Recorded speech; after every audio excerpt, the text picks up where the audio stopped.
ati wanasema hatutaki hiyo do. Mbona siku zingine hawangesema ni aje tumeongezewa pesa ya sijui hii yenye walikuwa nasema sijui 377,000 sijui ya kuweka kwa hizo zinaitwa aje hizo ma highways zenye wameweka expressway. Sasa ndio wanaongea kuhusu hiyo do. Hiyo ni kujifanya vizuri. Why should we allow that? Kwa nini unaongea saa hii wakati kuna hii? Kwa nini haukuongea? I saw some minister has used close to 400 and something million at fuel. Kwani anatravel dunia mzima na gari? Shame on her.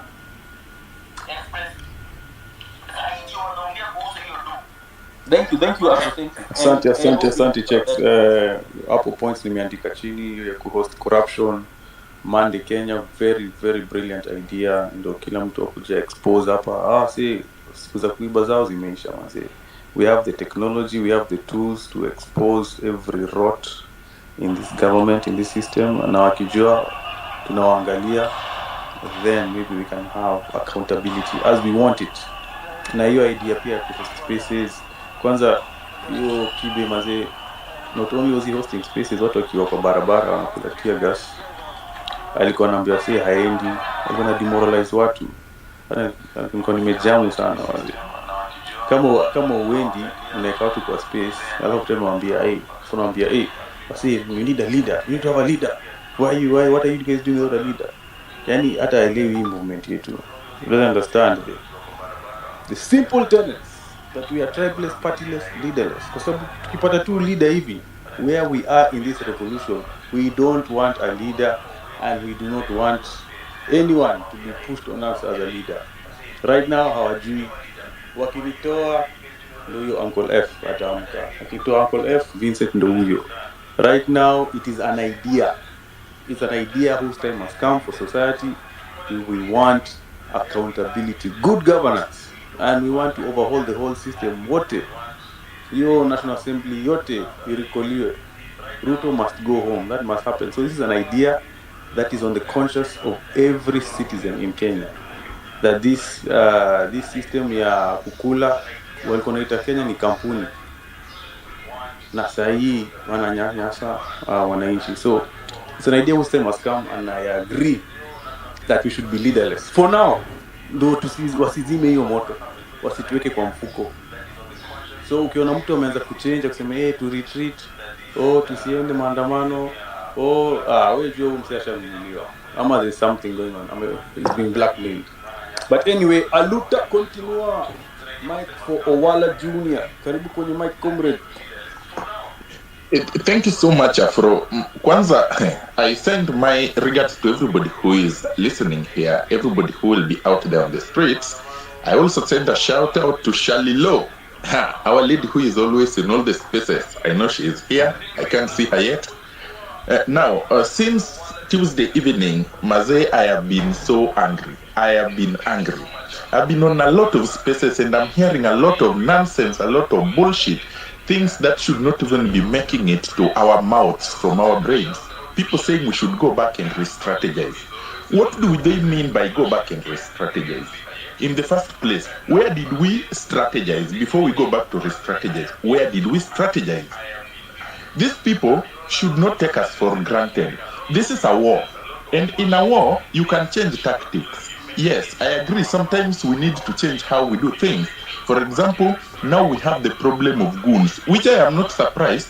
I was surprised by the military move. I wasn't surprised by the goon move because these are the same cronies that have been leading this country for years. So I knew they were at one point going to bring goons to the streets. I didn't know they would bring the military. So the military was a surprise move. The goons was not a surprise move. Now, we need to know how to contain the goons. And the first way we contain the goons is in our numbers. Our security is in our numbers. The government cannot even hire 1,000 goons to come to the streets. Those guys were 500 at most. If we are 100,000 people on the streets, how can 500 people overpower us? They cannot.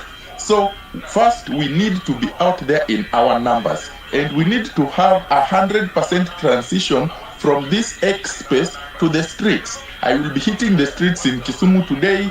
let everybody hit the streets wherever they are. So nobody should tell us that we should not go because we need to go back and re-strategize.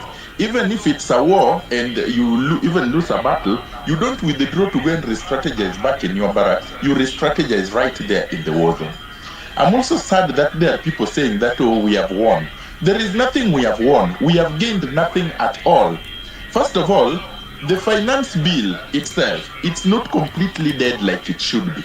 It is still alive and kicking because the president passed the appropriations bill 2024. So this thing is very much alive and kicking. And even if it was dead, there is still nothing that we have won. The finance bill was a symptom which we treated using paracetamol. But we have to look at what is causing this symptom. And the problem is the rot in the system. Successive governments have used majority in the legislature, corrupt judiciary, and the heavy-handed police to stay in power. We have a chance to change that status quo right now. And it starts with us removing Ruto. Anybody telling us that we should go for the ministers, they're trying to water down this revolution to go back to just a small thing of, oh, let's get Nakumicha out, let's go get Mithika Linturi out. Those are people we should be very careful about. And I don't know if we are allowed to mention names here, but somebody like Boniface Mwangi is not using the hashtag Ruto must go.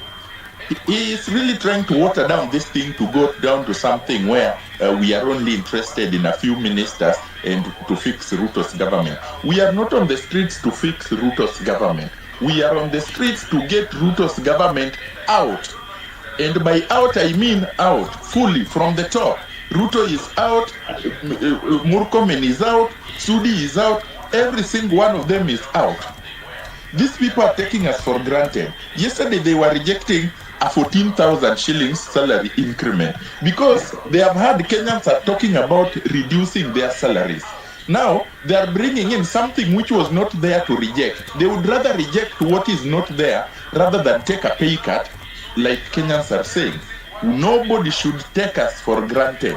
If any of those senators who are speaking in the Senate is genuine, let them say, hey, I'm here, I'm taking a 50% pay cut. That would be something. But rejecting something which is not even a reality, that is taking us for granted. It's like these guys were telling us in the finance bill that they are removing taxes on bread and diapers, yet those are things which are not a reality on the ground. Ruto's government has to go, and it has to go from the top to the bottom. We will reset this country and get new people to do these things. Please, I am begging everybody, I am seeing Kirote from Meru, let us not be tired. Yes, it is a war and people get fatigued and sometimes we need troop rotation, but that is the only thing we should do. Whoever is not able to go to the streets, like I see Hannah is there, maybe she is not within the country right now, you can support the people who are going by just a small bottle of water and mask. Let us go out and hit the streets and ensure that Ruto's government does not have any space to breathe. They must go home because this is the time, and if we lose this particular war, trust me, nobody will. Why am I saying nobody will? Because our grandfathers tried with parties, they failed. They tried with the tribes and failed. We stepped up tribeless, partyless, and leaderless. If we do not win at this particular moment, then we are fucked as a country, and our children will have a fucked up country, and we are going to be so oppressed that by the time Ruto is finishing his first term, most of us are going to be dead. The same way they had started profiling people individually is the same way they are going to come for us one by one until this regime and show us that everybody who even posted Ruto must go on Twitter is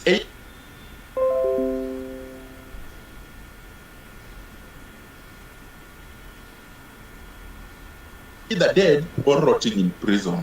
Thank you so much. I yield the mic.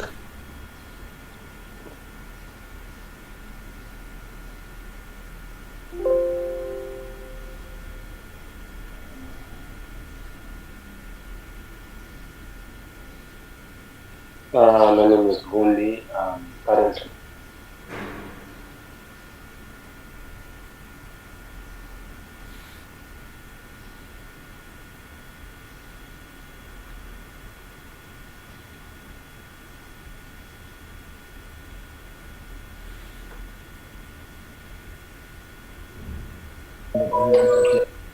in the comment sections on the social media.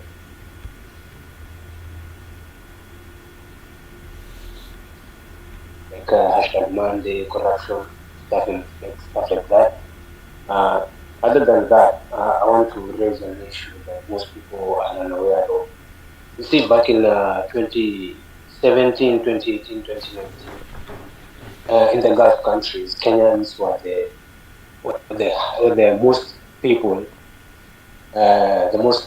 people from Africa in terms of labor export. Like our government was really doing stuff, but after this new regime, something happened. We don't really know what happened, but size we are dwindling in numbers. Like the agencies, the amount of money that they are asking for somebody to come here for a job, as simple as a cleaner, is around 200K. Goes to 250. Even they are like asking commissions on outside jobs. Now, the moment you come here, you're told you have to sign a paper when you come here that says that you're not supposed to have paid any commission back home. Like you're not supposed to pay any amount to get work here. And somehow these companies found out that that's what happens, and these Arabs, they have like some sort of zero tolerance to corruption and bribes. And I guess that's one of the reasons why they stopped giving job tenders to Kenyan agencies. Other than that, I have this idea when you guys are protesting, like with the hashtags also. Like we need to also get the public servants in the same fight as the Gen Zs. Say for example, in the health in the health docket, we have like a corruption scandal. No, the only time that these doctors or nurses strike is when it affects their salaries. But when there is corruption there, they are like deaf, and the government takes advantage of that. So like we really need to find ways to get these people involved, because protesting only seems like after they infiltrate these protests, like they kind of start losing credibility.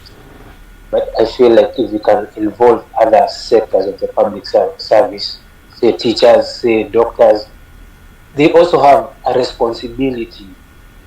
When when a teacher sees that money has been embezzled in the education ministry, they have a responsibility to question the government. Where is this money going? Because once that money is stolen, some students, some place is going to miss a book. Teacher is going to have his salary is affected. Like it's bigger when corruption hits a docket. I know you all understand what I'm trying to say. Yeah, and I don't want to take too much time, so I think I'll just stop here. But I commend you guys and I envy you guys, and we are with you. Ona nyinyi vibaya sana huku girls, we are supporting you, and we wish you all the best in this fight back home. And yeah, you guys have a great day. Na mjitokeze kwa streets leo. But still, you guys need to do some. We're behind you in prayers. And also, one last thing that has been in my mind for a long time. I saw this quote that says, "A man who is in sync with his spirituality, with God, does not care for material possessions, does not go amassing wealth, is not greedy for power." So that's a good place to hit this regime, because they told us that they are a godly regime, but all we are seeing they're not spiritual, they're not in sync with their spirituality. Other than that, Shukuru Afrocentric. Asante. Thank you, Bundi, for your submission all the way from in Qatar. Thank you for supporting the movement. You're part of it, for owning it. Please, anywhere, remember, support the cause. Diaspora can support. Remember also to tweet Ruto must go, guys. the hashtag. I'm not seeing that hashtag, guys. I'm not seeing that hashtag, guys. Tweet Ruto must go. Whatever. I'm eating breakfast. Ruto must go. Napanda mat. Ruto must go. Nico CBD. Ruto must go. They must make noise on the internet because the world still sees what is happening. What's the conversation? What's the conversation going on in Kenya? This conversation is still in our head. This corrupt system, this whole regime must go. We're still talking about. We're still thinking it. We still want it. We're still putting our words, action to our words. So please, everyone, right now, Ruto must go. Let me see you guys. Don't just be passive. Do not spectate. Participate. KD, karibu kwenye mic. How you doing? Yo, niaje wase mko poa? Salama, I hope salama. everybody. Yeah, I hope mko poa. Pole maze kama mtuoni ni jua tuko mtaani, so si ati nyuenda streets peke yenu, but nimeko kwa hizi spaces mob sana na job mnafanya is very evident, so I'm able to be heard by the so many whom I don't think I'll ever see. So my concern was just, I think this is the first time I spoke, this is the first space I spoke on, na hii think ni mara ya pili, na kuna spaces mob tu sana sahi, but I'm sorry I have to say some of them just don't make any sense at all. It's just become very invaded, and everyone is just trying to do it for whatever personal gains. So I think the one thing I would want to say is let's stay on course. Let's have Bro, before you move from that point, I'm glad you mentioned Afrocentric Nakusalimia. Good morning. Honestly, can I just finish first, please? Yeah, I'm giving it to you, but just before you move away from that point, it's absolutely 100% true. Afrocentric has become voice to million genuine voices, but other places, thank you, go on. Thank you. They say you walk with wolves, you learn how to howl. So I believe the guys on this group are pretty much have the same. Great minds think alike. Anyway, while I was in the protest, there's something I just wanted to share that I think is very, very important because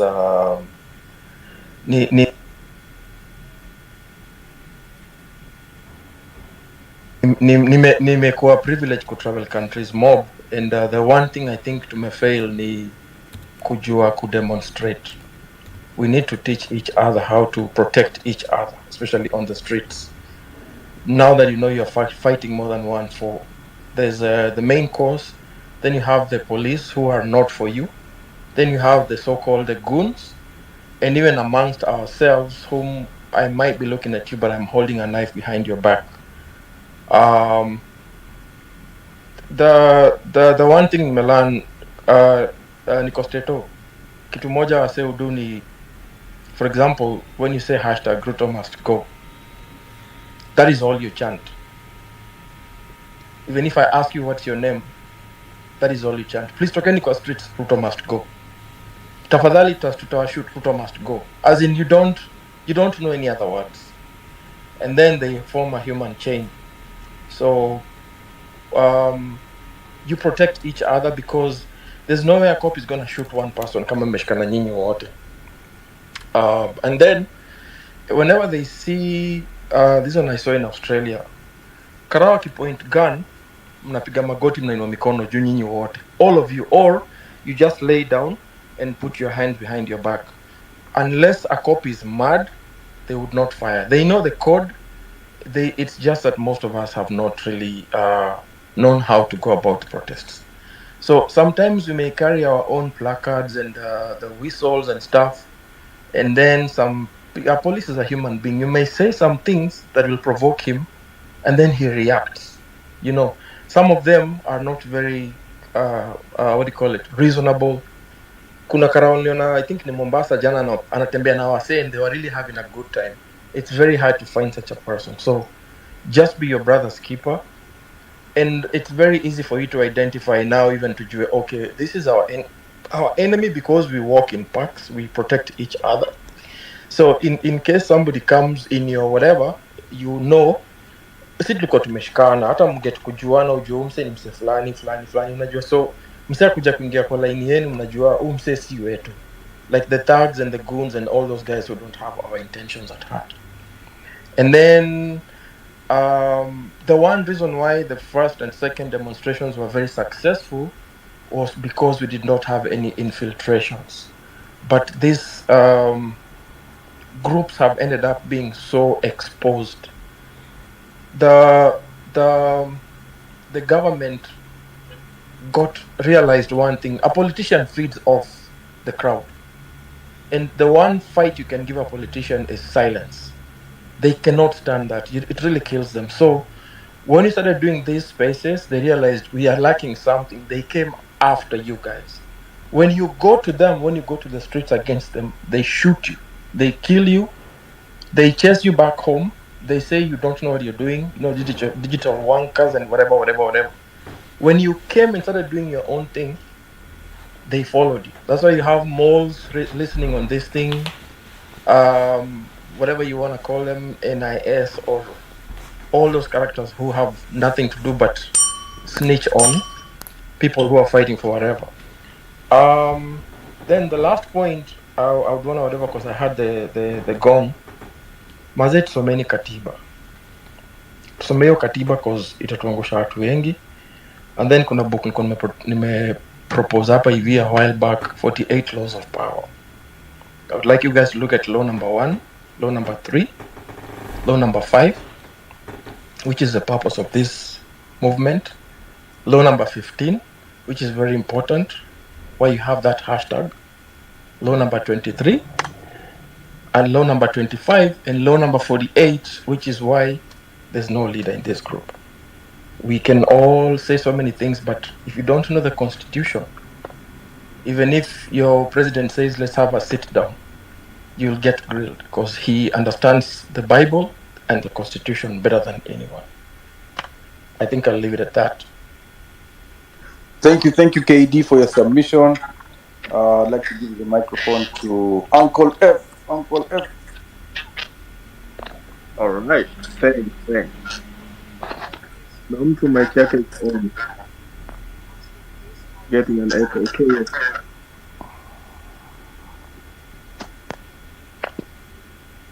Okay. Okay, I want to thank you guys for being here. Na bado nasema pole sana kwa wale wenye umia ama wale umetuacha kwa hii struggle. Unajua we are dealing with a monster. Na kuna very dirty tricks he has learned over time from the Moi era. Yani msetu ako ruthless. Simuona hivyo. Just know your history of who we are dealing with. In fact, nilikuwa najiuliza, we need to have strategy hata sisi tunafaa to think out of the box kujue what will happen. Especially yesterday I was very sad about mambo ya goons who join our peaceful protest. But I saw even our mothers out there, they are asking the real question. Munaenda kupiga watoto marisasi, munaacha tax keys ikibiwa for 2 hours. But the president, on speaking on the other day, was very furious that property is being damaged, as if it doesn't value life. So una wonder, uni president, is it the enemy of the country? Like, I remember most of these leaders who are talking shit, tuliwakataa from the grassroots pale. But he chose them. He took them. He appointed them himself. Na watu aliappoint hakuna mtu msafi pale. They are very corrupt. Mpaka nashindwa hii ni agenda ya gava wachukue kila kitu wa on Kenya ama what is it? We need to be very angry, otherwise hii dunia hii Kenya yetu hakuna kitu tutaachia watu wetu. By the way, I'm even thinking Afrocentric, maybe we should one day, one of these protesting days, we should maybe go to the stadium. We feel it ndio one numbers, kama watu wanagopa eti watapewa kwa free. Maybe we should go each county, kila mtu waende kwa ile nini, and then we look for these international journalists na watu wengine tusikizwe kabisa, kila mtu apewe mic aongee na huyu msee anaitwa Ruto. We don't want him because he's already compromised and we don't know who is working for. Maybe anafanya kazi na embassy ya US, because I'm not seeing any laws passing that are really concerning Kenya. 2 years is done. We cannot give him more time. Anything that was benefiting Kenyans in terms of money or from health, mnaona hizo vitu zimetolewa zote. So hii government imeachieve nini? We really need to be very angry with this guy. So I'm really thinking maybe Monday, one of these next week, probably to change the tactics, because I know fatigue. Sisi tumeandamana sana, I know, na fatigue. But we should not give up. We go there, maybe Kasarani tuijaze. I hope hakuna polisi atakuja huko tena kusumbua watu. We address this nigga straight. We address this. Watu wana threaten. I saw ule MP wa I don't know where, Danshir or from Bugirango somewhere. Ana threaten watu mpaka we were questioning him. Kwani you are addressing Kenyans as who? Akasema as a leader. Nobody is interested. Hizi biashara tunajua ni za kina papa zetu, mama zetu wako pale. Sisi kama peaceful protesters atuje amue sasa tuende tena kupiga wazazi wetu when we know that's all we have.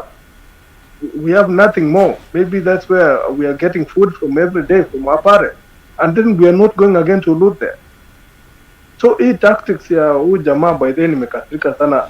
We know them from 2013. India alikuwa anafanya, analeta watu wana loot, and then wanarudi kusema watu ni wezi, ni criminals. We have already been labeled criminals. Don't wear down. Tutaitwa majina, but don't go down. Get more angry, step to the street. Thank you. Thank you, Uncle F. Dr. Umbati, karibu kwenye mic.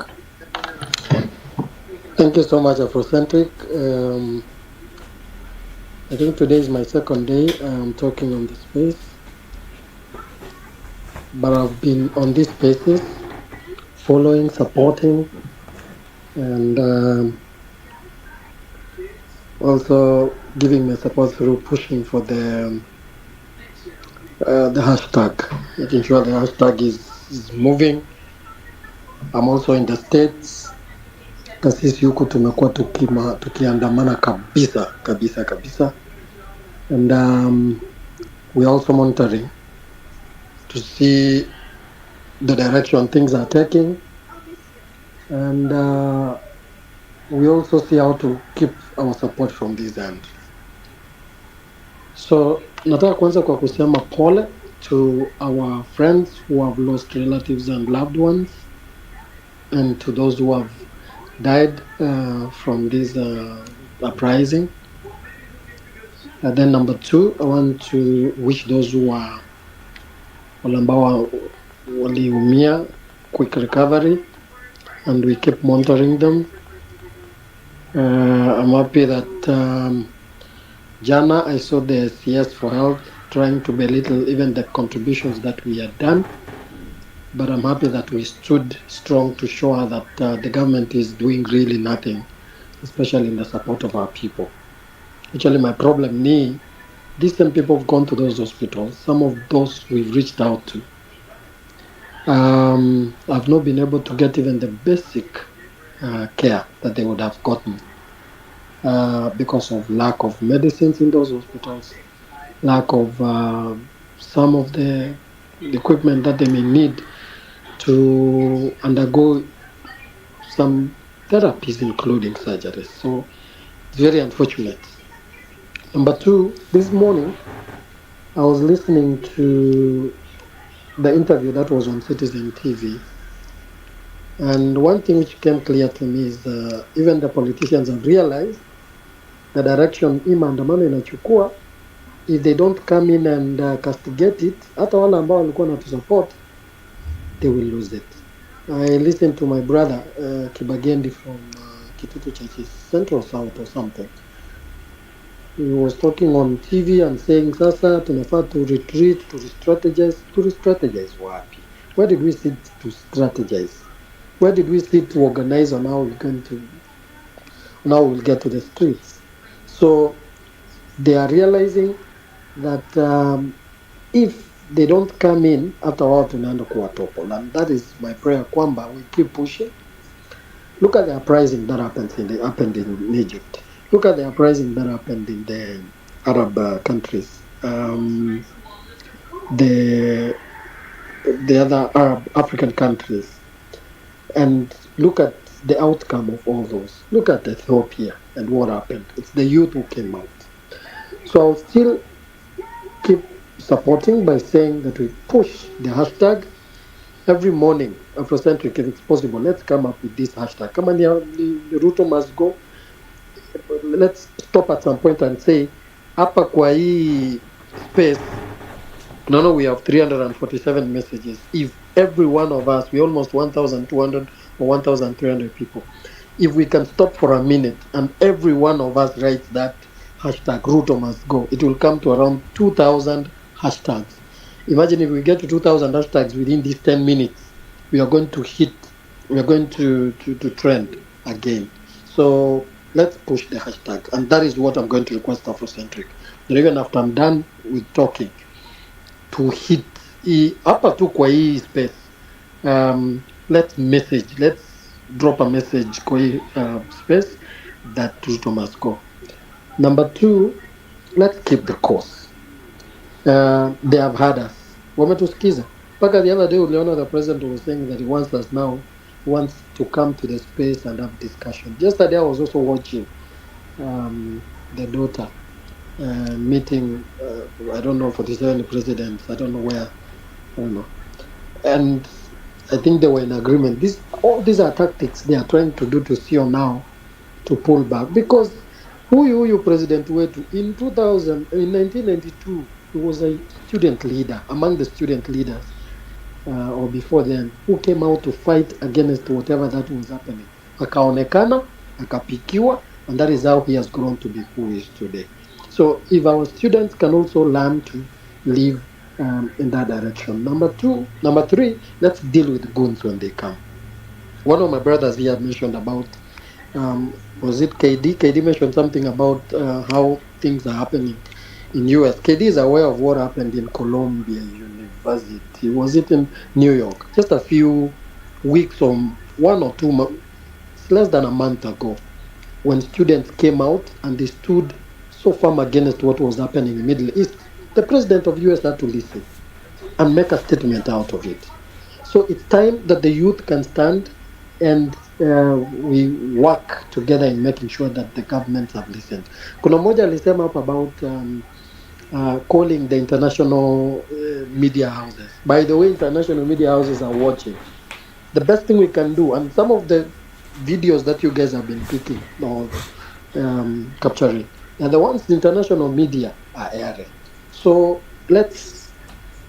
wewe kazi yako ni bendera, simu na maji. Na maji we will support the much we can. Then of course my brother also said, and I have to reiterate it, let's avoid provoking the police the much we can do, because let's stay to our course. That our course is Ruto must go, and in Ruto going we have to be as peaceful as we can as we move forward. As I conclude, the only thing I can say, for us to make it happen, I'm happy. Afrocentric, I'm very happy. You see, we were around 300 and something, we are now 409. So if we can go on, we hit 2,000. Ruto must go, the hashtag will trend. So as I conclude, I'll only say that I envy you guys. I envy that we are not there to support physically, but I'm very happy that we are here supporting both spiritually and supporting financially, and in whichever way that we can to make this a reality. Let us follow one another on Twitter, follow one another so that we retweet, and I know let Kenya be that country that made a change from social media. Thank you so much.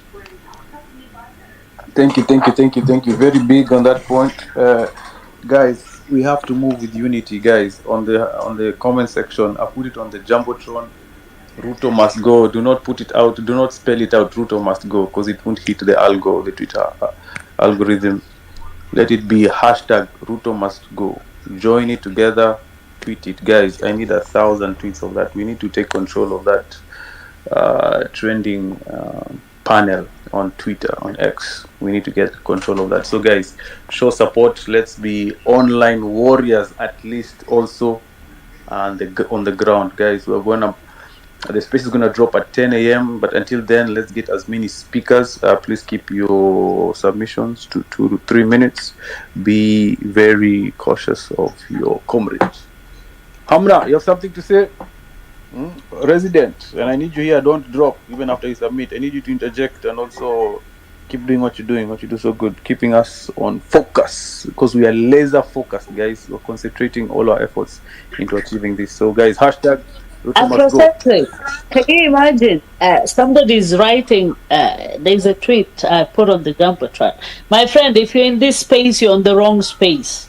Ame reply kwa hiyo tweet eti anaandika hashtag Ruto is going nowhere.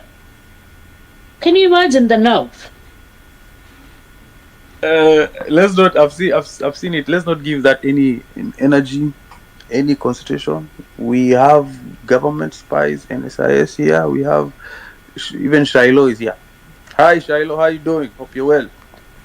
So, but we must remain focused in despite obstacles, despite difficulties, despite even goons being on the street.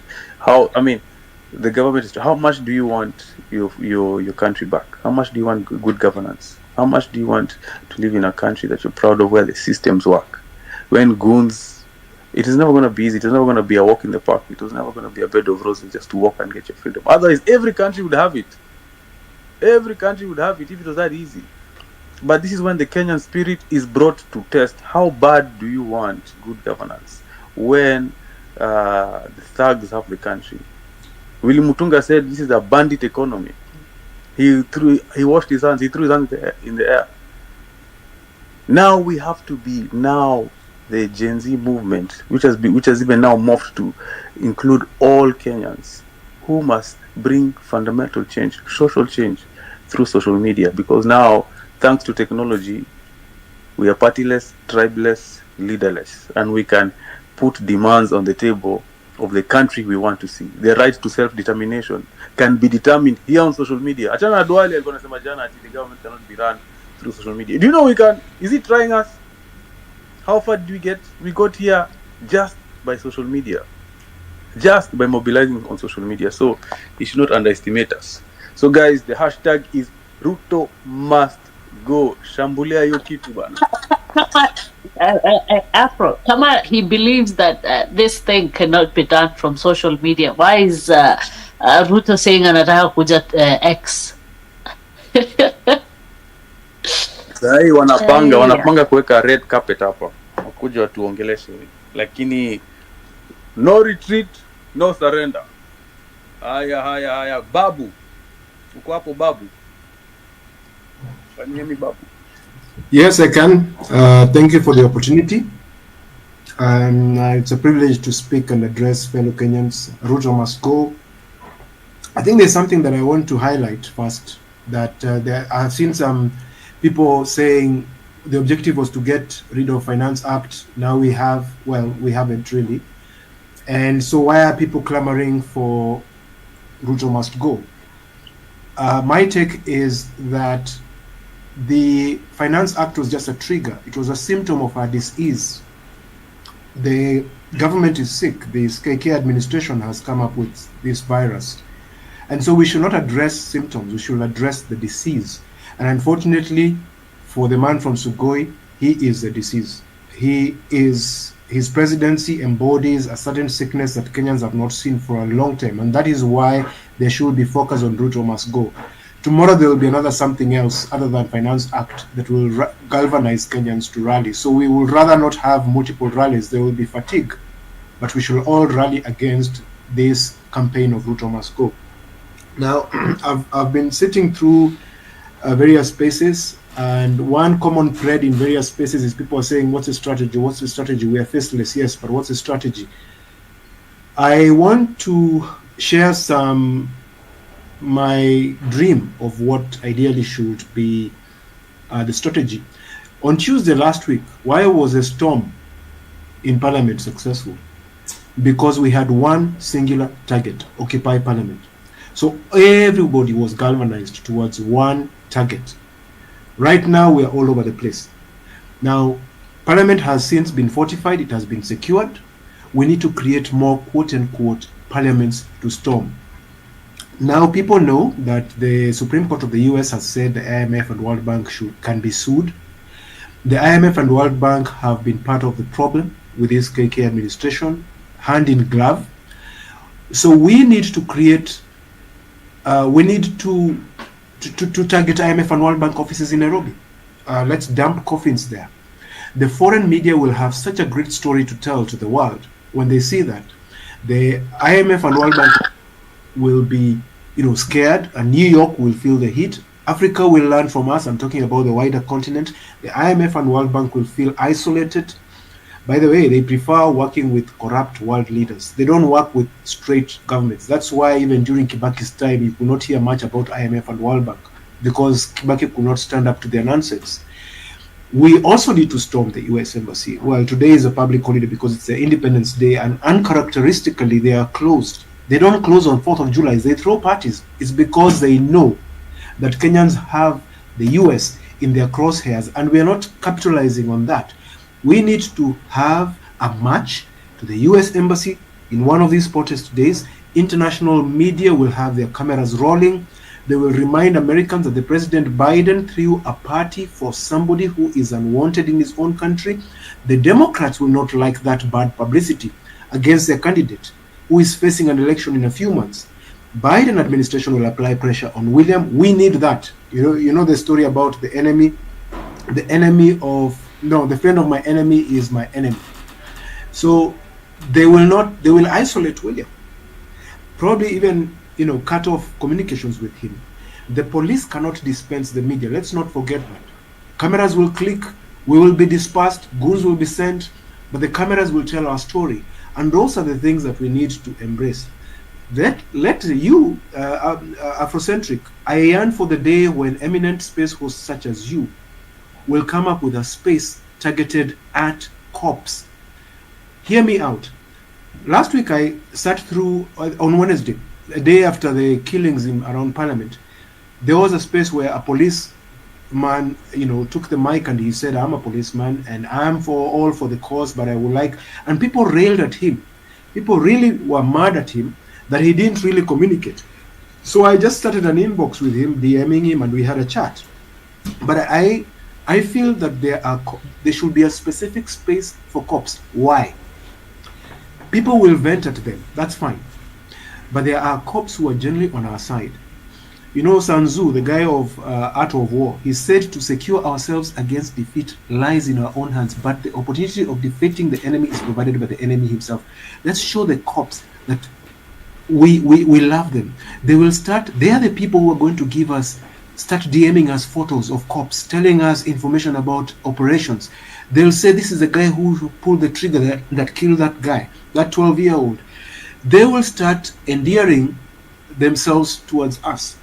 So we need also to infiltrate our enemy. The government has infiltrated protesters. Why are we not infiltrating the government? One way of doing so, have a space and call upon cops to join in. Of course, they'll have pseudo accounts.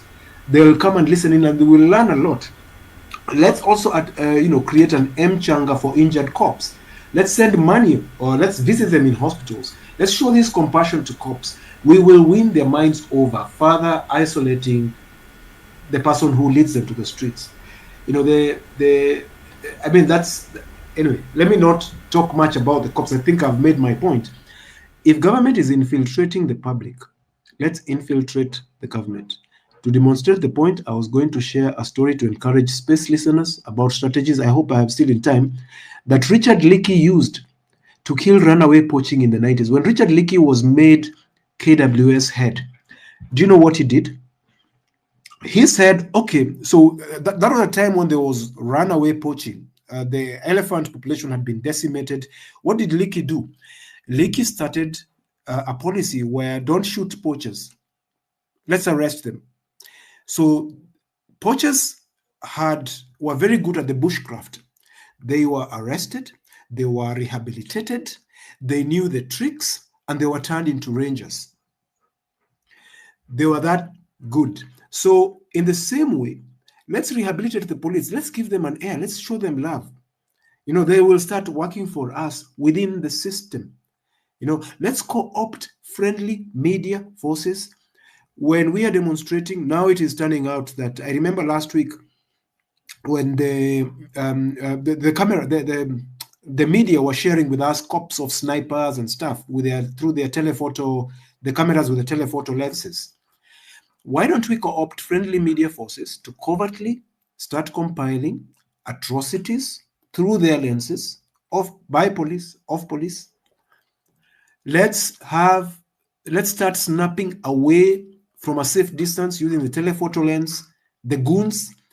Let's use social media to ask who knows this guy, tumsalimie. We will start isolating them. We'll force them to wear masks, and that will even give them away further. We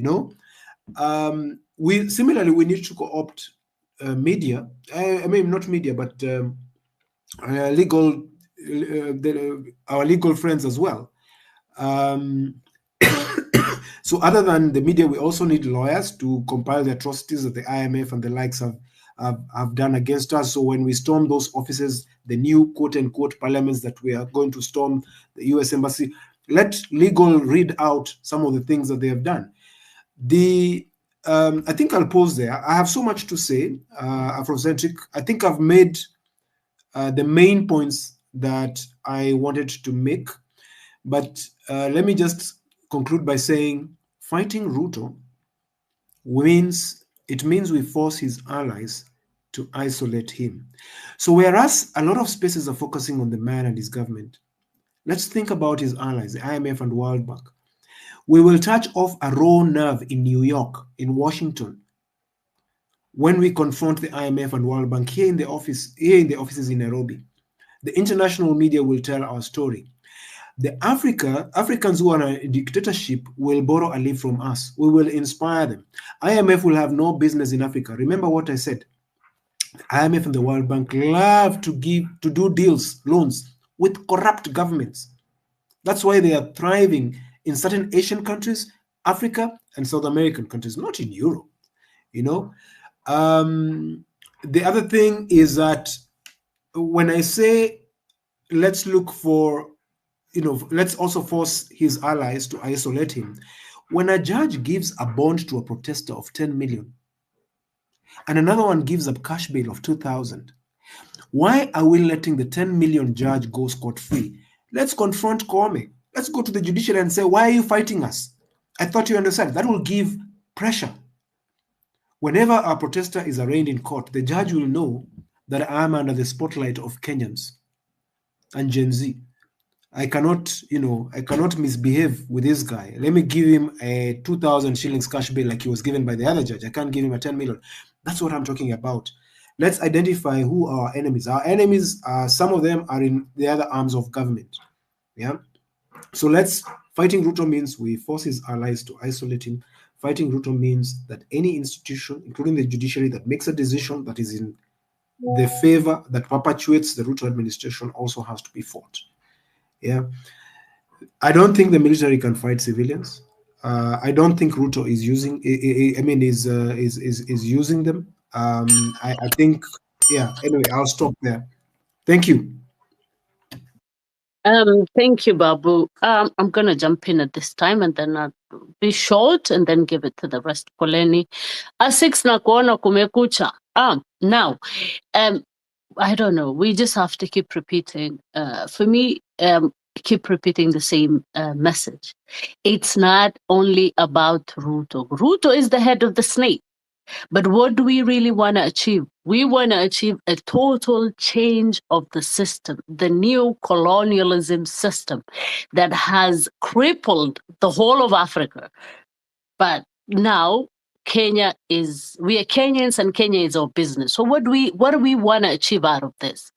Getting rid of Ruto does not really necessarily mean just replacing another leader, another corrupt person and his friends. No, because that has been happening since independence. What have we achieved? We've changed one regime to the other. We said, oh, maybe multi-party. We need a multi-party. Maybe if we have a multi-party, there's more chances of getting somebody good. But we never, our fathers, our mothers, and including myself, each generation after the other, never realized the game was all along rigged. That British put a system that would every time, no matter who comes there, would benefit them. It would work for America. It would work for England. They made sure that the system will keep providing for them. But every time we change the person who's sitting on that chair, guess what? A little more. He was stealing more from us, and the system keeps delivering more and more and more for them. Now, thanks to the Gen Zs, we've waken up. We want a total reform. This is beyond Ruto. This is getting the system to work for each and every Kenyan and generations to come. We need to get what is ours. We need this Kenya's wealth, Kenya's productivity, Kenya's raw material, not going to the West and be produced there. Yeah, kuna mtoto huko Ushago, they've never had a chocolate. Guess what? His parents are farming coffee. And then that coffee goes there, and when it comes back as a chocolate, this kid hajawahi kuonja chocolate, and his parents are farming, they're farming the cocoa farm. How is that fair? Why can we not process our raw materials here? Why can we not set the price that it's going to be bought for? So this is beyond anything anybody imagined that Kenya will spearhead this thing. That the young, bright, brilliant, smart Gen Zs would actually be the reason that finally the Kenyan system is changed and it's delivering to each and every person without a shadow of a doubt. This is phenomenon, guys. Don't take it as, oh, we're going to be fatigued. No, there is no fatigue. People will interchange, but this thing has to go.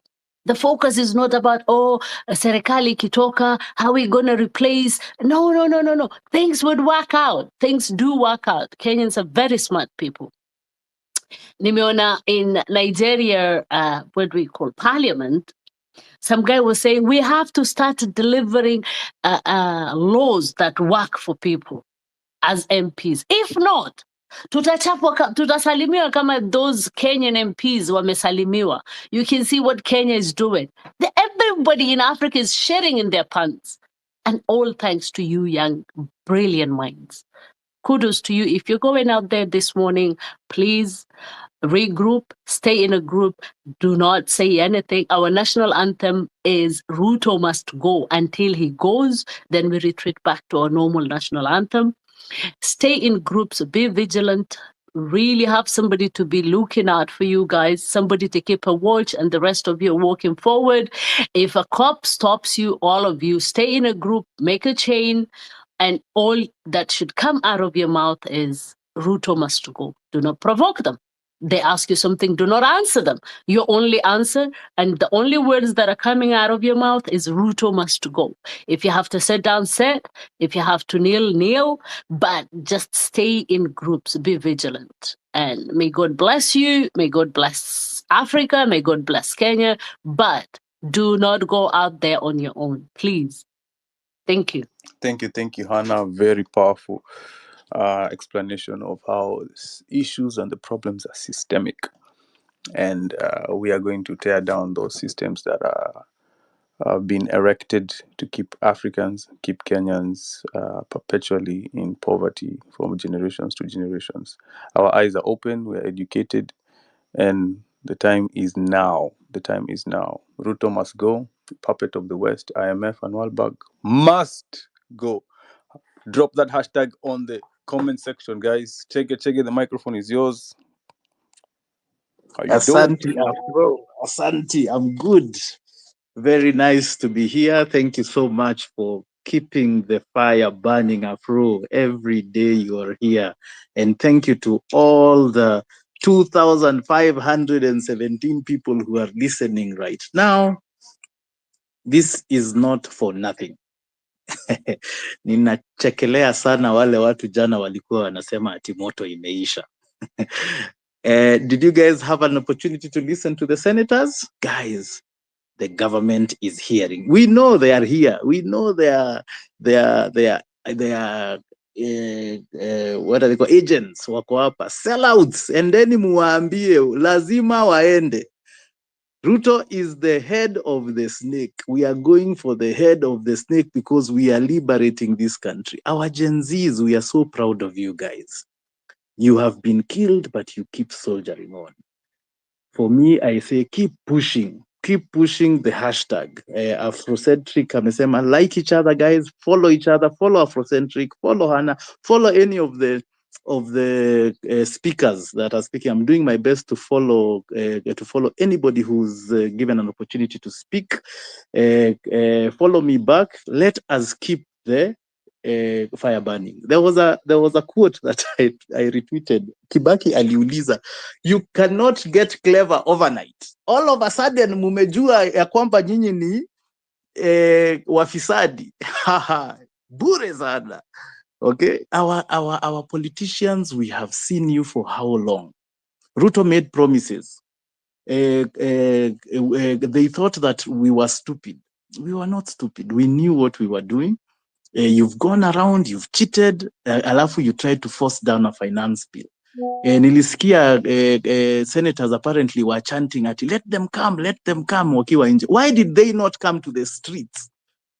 Now the Senate has been barricaded, Parliament has been barricaded, but by the way, guys, we've been invited to Senate. The Senate is free. Si tuende, tunaweza enda tuone. Keep chanting, we are peaceful. Like Hannah said, stay in groups, make sure you're connected, have friends around you. We love you guys, we don't want you to die. But we cannot cow down, we cannot step down.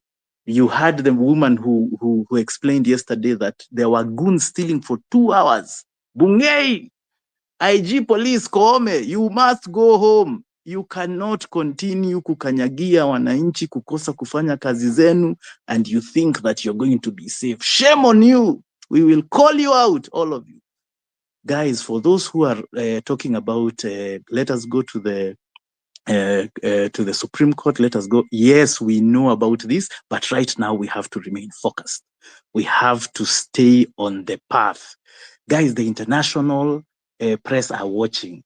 All those we've said occupy everywhere. We will occupy even the embassies. Embassies, don't think you're safe. Don't think that your darling Ruto is going to help you. We will come for you all. Africa is listening, guys. Africa, rise up. Cameroon, we've had you. We know mumeuziwa uoga. They've sold fear to you. They used to do the same for us. Keep fighting. Nigeria. I laughed, Hannah. Thank you for reminding us about the Ghanaian guy who said, Mutasalimiwa, you will be greeted. We are greeting our MPs. Walikuwa wanabeba millions na bags. They carry millions of shillings in bags for fundraisers. You will all go home, guys, because the uprising cannot be stopped. This is how we keep it going, guys. Retweet. Let us make Ruto must go the top trending hashtag on Twitter. Viva. Let's keep the fight going. Thank you for coming here. Thank you for keeping the fire. Request the mic. Allow us to follow you. Don't be cowed, guys. Wakianza kutushika wale ambao wako Kenya, diaspora take over the spaces. Okay, there is no cowing down. Thank you so much, Afro. I yield the mic. Thank you so much, Chege. I'll pass the microphone to NKT. NKT, karibu kwenye mic. Thank you. Good morning, guys. Sijui kama mnanisikia? Vizuri sana. Nice.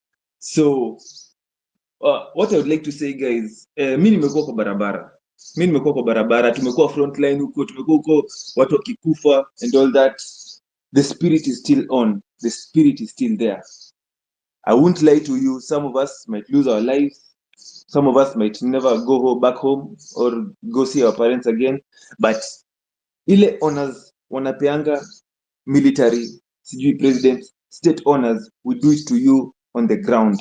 Tunakufunika na flags, tunakuimbia national anthem, even if they tear gas us. Guys, you have to remember what you are fighting here against. This is not just Ruto in your system.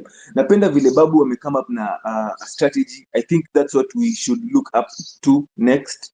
We should come up with strategies. Also, Hannah amesema it's not just Ruto, it's a whole system. So remember, we can't stop. Hata wakirecord hizi ma bill gani, remember hizo ni strategies of stopping us. It's a whole system you're fighting against. Tumesema tunataka a constitution, tunataka a government where CSs ni watu professional. Hatutaki watu wa barabara, sijui ya kina Murkomen au ni kina nani.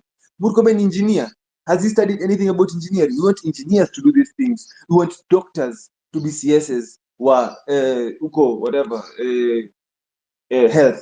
We want teachers, we want scholars as CSs in education. Si ujinga yenye wanatuletea watu corrupt to come and change systems and eat people's money. That's some bullshit maze.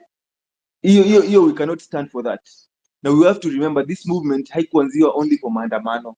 Tulikuwa pia tunasema tuna follow the constitution. So we always have to remember that we have to take our votes. Lazima wenye hawana kura, go take your votes. We have to change this country. We have to fight this system. And hiyo vote inaweza kuwa haitumiki saa hii, because saa hii tunatumia a different front in handling the system, but hiyo vote lazima itashughulika mahali. So if we want to change this na isiwaji repeat tena, please let us all go collect our voting cards. Let us all collect our votes. We have to do this, guys. Also, it appears ni kama nimejaribu ku go through the constitution. It appears ni kama hatuna a solution right now, because we need IEBC and Ruto ndo anafaa suggest names for the very parliament capture to vote and all that hulabaloo. So we know it won't work. For now we have to press and don't stop. Trust me guys, we are halfway there. Babu amesema pia those embassy guys, sijui IMF nini, we go demonstrate there pia, because our watu ndio wanatuchezea. Those are the puppeteers. Ruto is just a puppet. This hashtag is just about a puppet. We need to also fight the puppeteers. Otherwise, viva the revolution. Let's keep going maze. Kenya ni yetu. Hata hao MPs wenye tunaenda wanasema ati let them come. Sijui lini walikuwa the opposition, sijui lini waliacha kukua Kenya. Hiyo ni ujinga wanafanya huko ndani. But remember, this is greater than us. This is greater than any individual. This is greater than any movement, because this is God maze. Hii haijatoka anywhere. Hakuna mtu alituma watu waende kasalimia watu weekends. Tulisema Tuesday na Thursday watu wanaenda kwa watu kwa manyumba za watu weekends. Did anyone call spaces for that? This is God maze. So don't stop. We don't stop. We don't relent. We keep going. Viva the revolution. I yield the mic. Thank you so much, Hapo NKT, yeah? unajua leo njaa inaniuma. Mimi hata nimeamka na njaa. So sitaki kuongea sana, but nimeamka na njaa. Anyway, kama mnajisikia 6 ufanywe delivery, tukutumie delivery. hebu nitumie delivery. Mimi KFC saa hii nataka kwenda town, nitakuwa hapo Java Clyde. Mnitumie ile Java Espresso. Sijui na ile Good morning, everyone. I'm speaking, man, Kasim. So guys, I'll say this. I think we've been saying this issue as streets, and it's no longer working. I said it yesterday somewhere. Why? It's because government imetupigana strategy, and they are using a very, very weird strategy. A strategy that some of us even can't cope up with. Just imagine somebody tells the president, Go to the press. He goes to the press. He divides Kenyans into two who are demonstrating. They remain, we want dialogue. Others, we want to go to streets. It means the ones who will turn up the streets will be less. Another one advises him, now, drop the finance bill, because that was the main slogan. They'll lose their focus, their train of thought. They'll remain divided again into two. Others will be, we already won with the finance bill.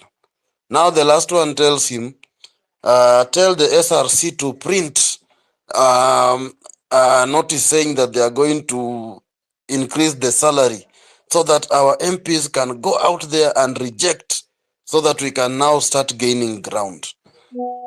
Then another one tells him, Mister, go to Kericho, pay goons, let them re-erect the wheelbarrows that were put down in Eldoret and Kericho. They do that. People, the whole country is saying, after the drop finance bill, people are now coming back to say we want to have a conversation with the president. All that is strategy and PR. Now they came to X and paralyzed the whole of X. Why? People are here to gain followers. People are here for their stomachs. People are here for money.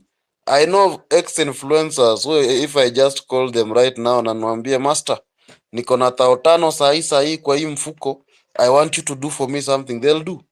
I've been in this digital industry for quite some time right now, and I understand how these people reason.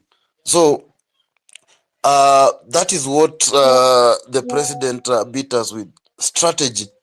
Right now, why are we going to streets without strategy? Why are we going for why are we going without, why are we operating without a strategy? Sometimes you need that strategy for you to go out there.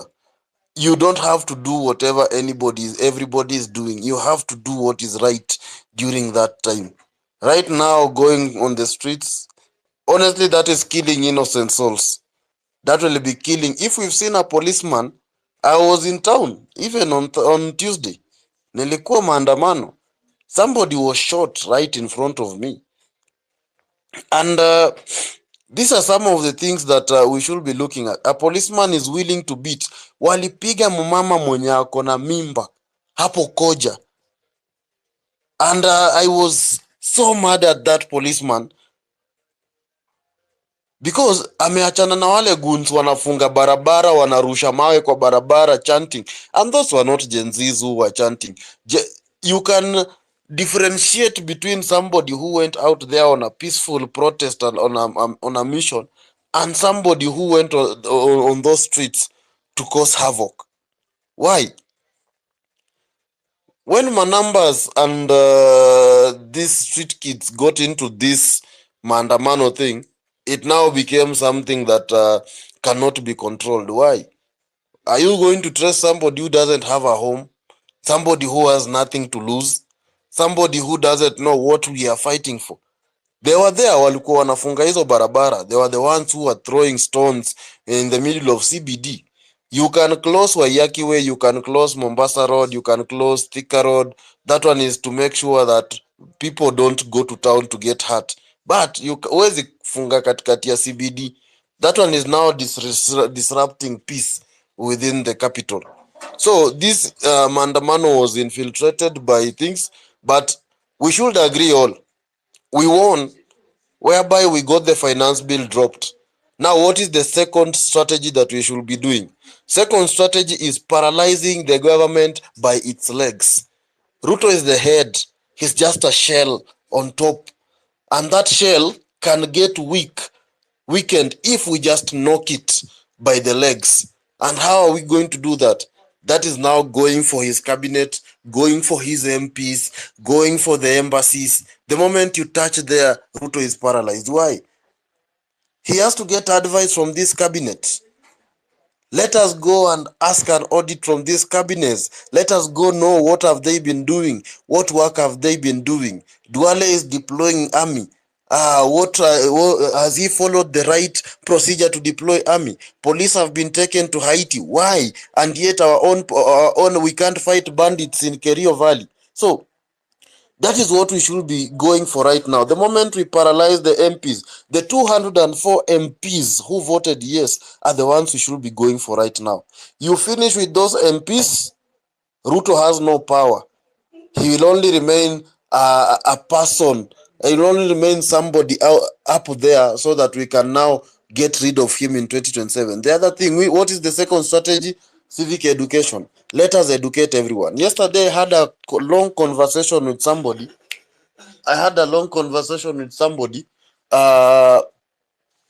Who was telling me this. In 2017, they were educated in that the Kikuyu nation had only one slogan: Kamwana must be president. And that is what we need right now. They used to go for Mugithi, and jamaa wa Gita kwanza anasimamisha anawaambia mjue mission ni turaku. Lazima mtu wetu akwe hapo. And that is what we should be doing right now. Even hata ukienda wapi, hata watoto wa shule wanafaa kuwa najua saizi Ruto must go in 2027. That is the movement that we should be going right now. We should go on those streets and tell our parents they are the ones who will still vote. Right now, we can't remove a sitting president. That is a war. We will not. We are not going to win. Where is the IBC? Those are some of the things we should be asking ourselves right now. Even if we are going out there to chant Ruto must go, at what extent? Yes, we've gone for Maandamano. So the best thing is civic education. Go out there, educate our parents, and now tell them it's time. We are now tired with this.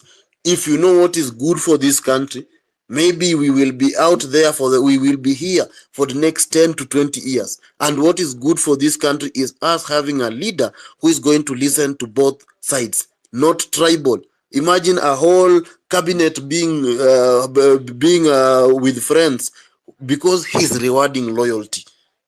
We don't want somebody who will reward loyalty. There's a point I wanted to disagree with the previous speaker. Sometimes, I think it is policy makers versus experts. Sometimes, yes, I understand some positions need experience and understanding of government and the ground, but some really need experts. We had experts like Magoha, but they didn't perform well according to me as how I expected them to perform. They were more of authoritative and arrogant. We need somebody now who understands both sides. What do citizens want? What will the government get? And what can we put on the table to make these two ends meet? And how are we going to develop this? So, guys, I just call for civic education. Strategy number 2, paralyze Ruto by his feet and let the head remain. Thank you. Anyways, mi niko na njaa hana, niko na njaa afro, Java Expresso ni tao. Thank you 6000 for your submission. I'll give the microphone to Field Marshal. Field Marshal, karibu kwenye mic. Okay, thank you very much, Afrocentric. I want to greet everybody. Spacing from Nigeria. I want to say a very big thank you and encourage all Kenyans that you are doing a very wonderful thing. And I think the title given to Nigeria should be given to Kenya, the giant of Africa, if not for anything, but for this you have done. You need your name in the timelines of the world. And I want to encourage Africans in general. It is now time for all Africans to rise up. They are afraid. The system is afraid. You see, this neo-colonialism that is bringing Africa down, we need to fight it. So everybody, we need to join hands, borrow a leaf from Kenyans, and let us fight this neo-colonialism that is pulling Africa down. Kenyans, you have gotten your country back. Don't give up. Don't give up. Go there and rip all of them off. Rip all of them off. We are right behind you. We are supporting you. Like what our sister said, Hannah said about the Ghanaian MPs. They are hearing and they know. It's just so unfortunate that we have not taken this stand for a long time. but we all need to support ourselves, if you're not a Kenyan here, you're outside, please add your voice, retweet the message. The system must change. End neocolonialism in Africa. The problem we're having is the neocolonialism. If it ends, you will see our leaders will sit up. You understand what I'm trying to say? So let us look at the root cause of our problem in Africa and then kick that root cause out. If not, we'll keep having recurring problems over and over. Once the foreign influence is out of Africa, you will see that development will begin to come, because the thing is, those foreign influences are taking our natural resources and leaving crumbs for us. So by the time we end that partnership, I think Africa will be great. Thank you, everybody. Thank you, Afrocentric. Thank you, Hannah. Thank you, everybody. You're doing a great job, and we are all behind you. Together, we'll save Africa. Africa, we are brothers. There's no much difference from us. We are all one. Let us join hands and wash out the evil that is beseeching us. Thank you very much. Thank you so much, Phil Marshall, brother, all the way from Nigeria, standing in solidarity. Guys, if we have Africans all the way in West Africa standing solidarity, please, if you're staying at home, if you're in Kenya, and if you're in the country and you're not supporting this cause, I'm telling you, you're betraying your brothers and sisters. Guys, we can have, you can already feel the difference in the political space.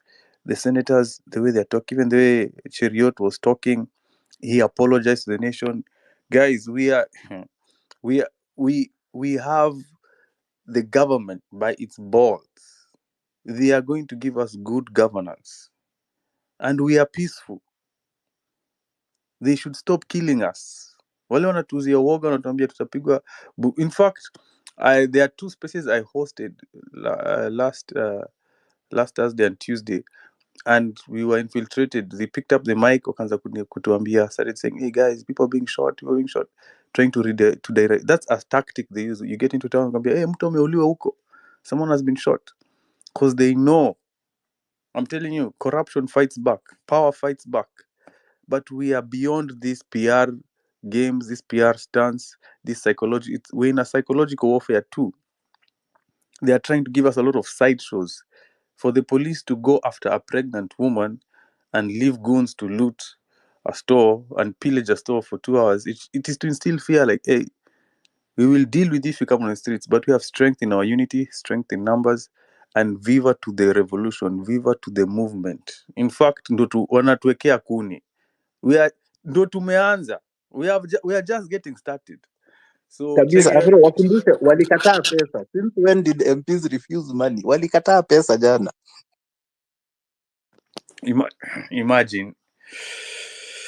Javan, Mike is yours, karibu. Vipi Afrocentric na the whole scandal, everyone. Salama. Tuko poa. Yeah, thank guys manze, nyinyi mmefanya kazi poa sana under these spaces, and I want to tell kina, CS Nduale, who is saying that these spaces are not bearing fruits.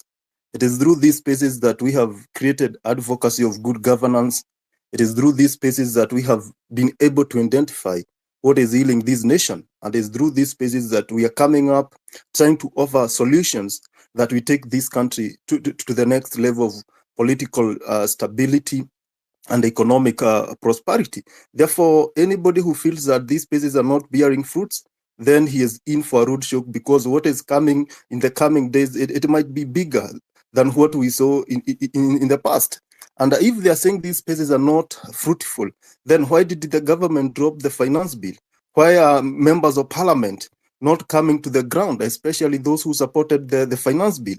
I saw one saying that she is afraid of going to Muranga because the ground is hostile. Therefore, these spaces have brought forth good fruits, and we should celebrate everybody who is coming up to fight for good leadership and holding the government to account and asking for development and everything that will bring a better country for all of us, not a country for a few greedy individuals, and we leave other Kenyans in their needy state with nobody to help them.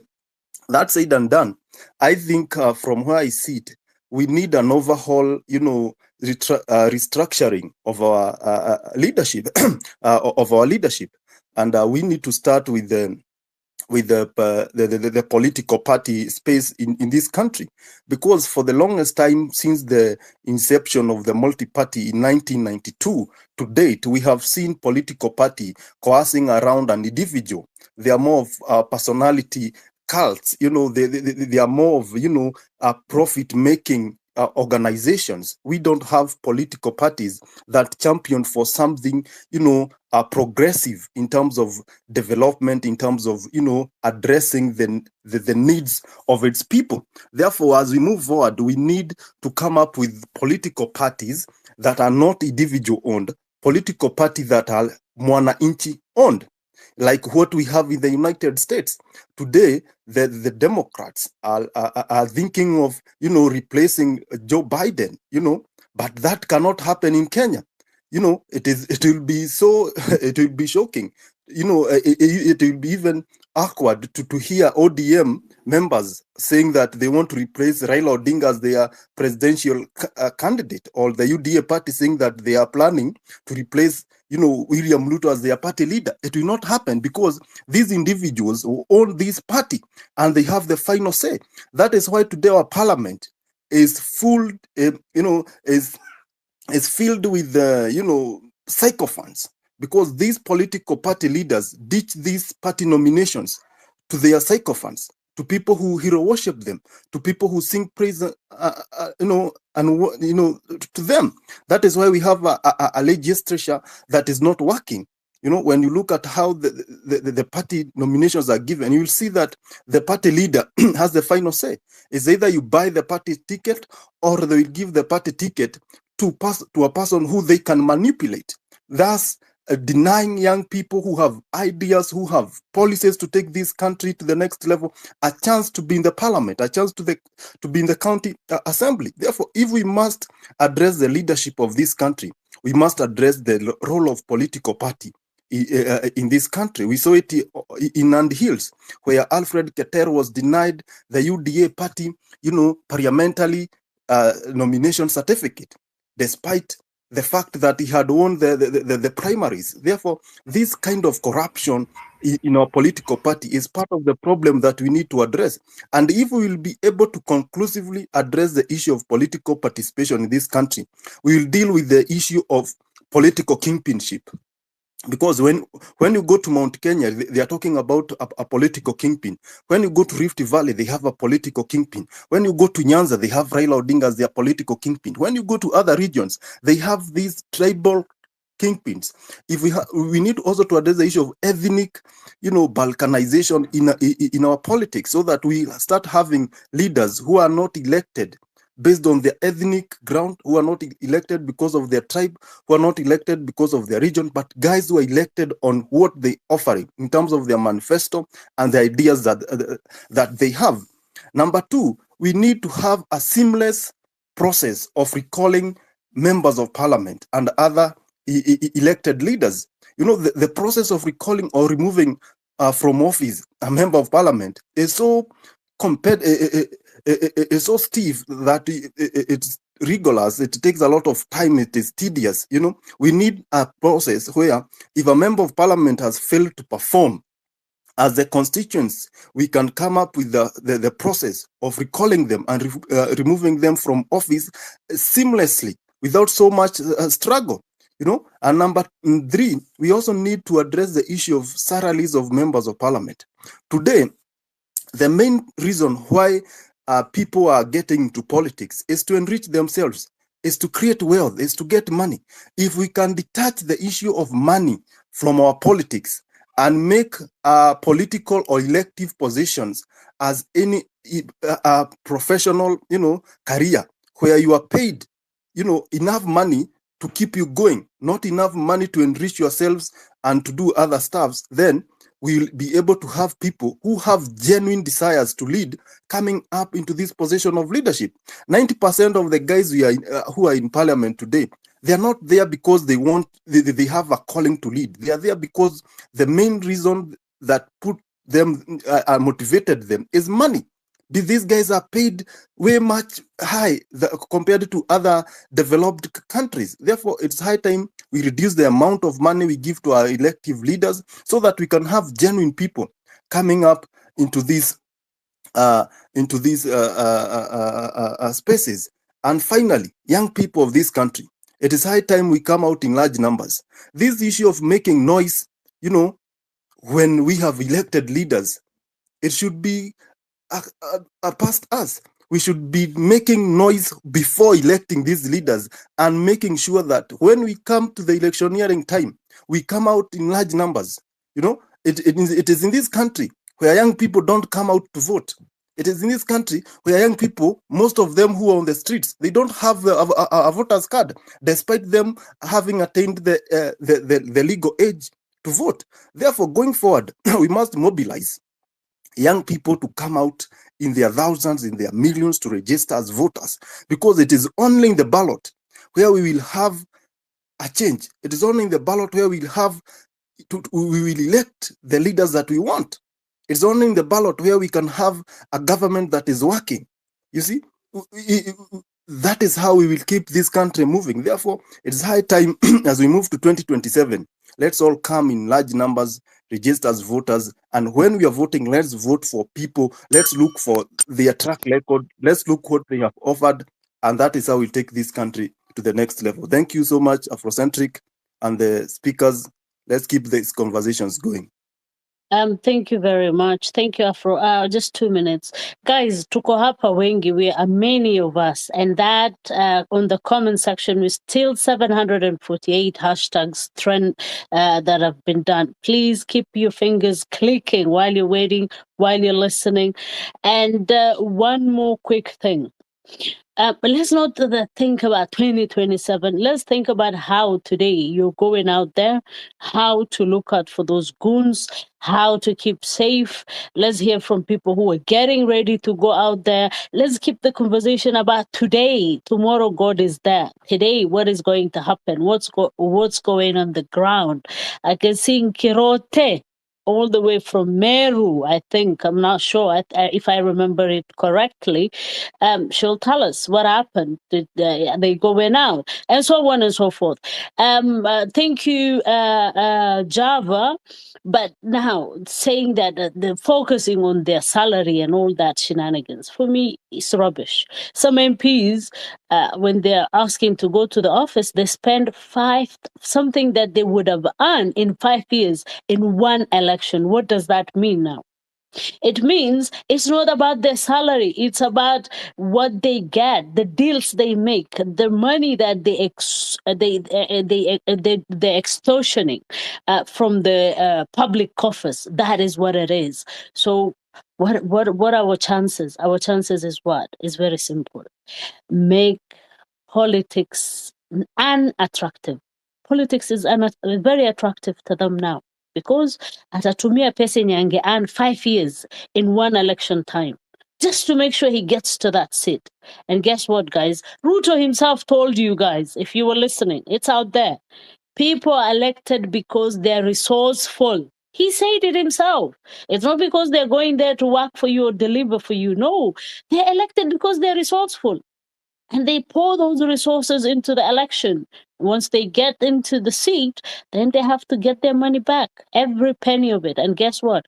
That money belongs to you. That money should have gone to vaccinating the little kid. That money should have gone to the school, lunch, breakfast. That money should have gone to build the public hospitals. That money should have gone to building those roads, bringing electricity to your village, and so on and so forth. So the focus is what? Kill the snake from the head. Back to you, Afrocentric. Afro, just a second to echo on what Anna said. Just a second. You see, I had a conversation with my boss last week, and there is one thing he told me, that there is no rich man who thinks about his subjects. Why? If Ruto wakes up in the morning, what he thinks is, how am I going to make more money? Then he will take a trip to China Go sign a deal that will benefit his family, a deal that will protect his property. Are you people aware that Sudi has the deal of supplying timber in the whole country, which has been leading to deforestation?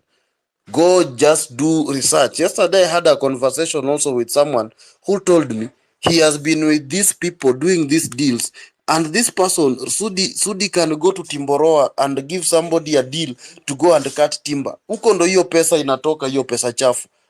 Other people, we are also supporting a government whereby we are facing people wenye wameweka wash mbele. Do you think Karauri was voting yes because of his company SportPesa? No. Karauri is just a CEO. He doesn't own that company. Hana shares.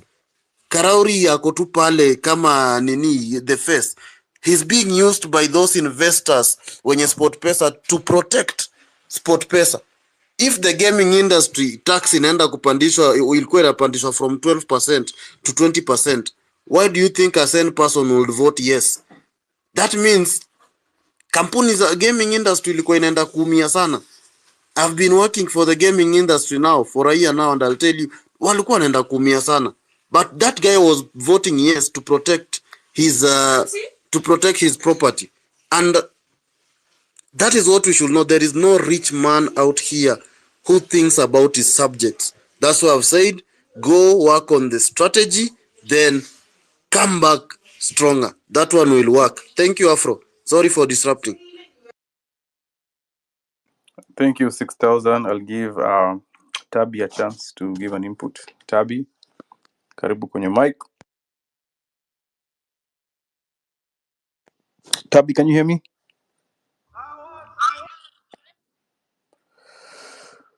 Maskai, go ahead. Tabi can't hear us. Go ahead, Maska, as you fix a mic. Maskai.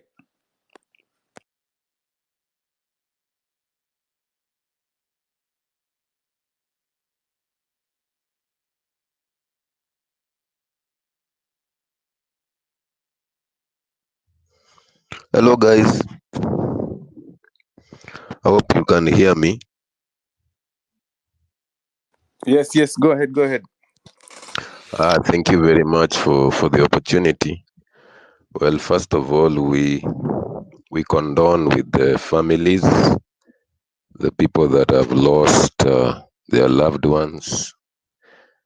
We really take time to say pole sana, and may they rest in peace. Mine will be very brief because a lot has been said, and you can't really add anything on top of what has been said. I'll try to be more idealistic as I put my point across. But regardless of how idealistic I am, it's only action that can bring the change that we want. So number one, we should understand that the infiltration into the protests is a show of how most of the people are not yet enlightened, and enlightened in terms of understanding what is not working. Because why would somebody be paid 1,000 shillings to go and disrupt something that will bring benefit from a generational point of view, and you're just thinking about now? So we have few elements that really need to be educated, and a shift of mindset is going to be very, very important. We need also to understand that they can play the game year 92, and that's why they've been asking so much who are the leaders to the Gen Z movement, because they want to single out a few and empower them, give them money so that they become sellouts. And that's what politics in Kenya has become. You become a sellout, then you prosper at the expense of everybody else.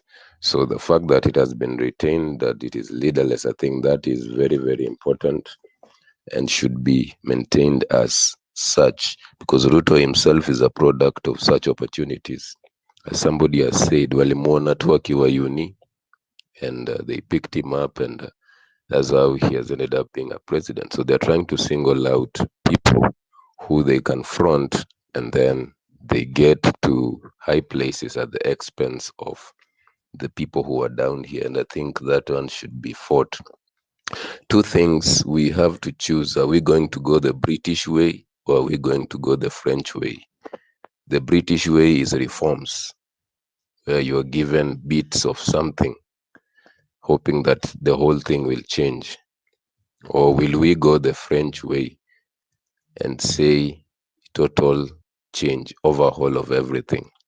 Because that is going to be something that is going to be, it might be protracted, take quite some time, but we must sustain the momentum, because once the vision catches fire, nobody can stop. And they say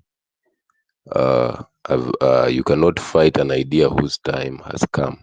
Nobody instigated it, it just came out. It means it's something that its time has come. So we have to be faithful to that moment, and take it up and make sure that it comes to pass. And we must avoid the Jacobins, because the Jacobins want to come in and cause chaos, so that we lose focus of the greater mandate. So mine is just to encourage us that as we go out, let's put the vision ahead. We want a Kenya that works. We want a Kenya that delivers. As President Obama would say, we've inherited this land from our future generations. So what are we going to hand them? Not what we are going to get now. What are we going to hand them? So that should be our driving motto, that even as we fight, we're not fighting for bare minimum. We are fighting for an overhaul. And sometimes it's had to be painful for some time, but we have to endure the pain now so that we can reap the fruits later on. So mine is just to say, Viva, let's continue, and let's have a shift of mindset. We really have to have that shift of mindset to see that the new that is coming is in the dying old. So for the moment that the dying old is dying, the new might not be seen, but it is in there. We have just to search for it and bring it to light. Thank you very much.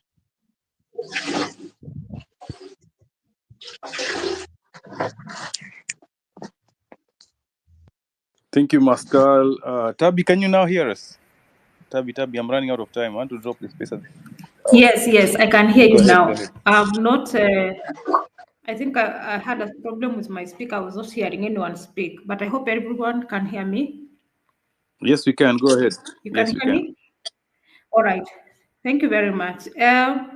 I have listened the number of you earlier before my speaker went off, and you could clearly see there is something that is going on even in this cycle.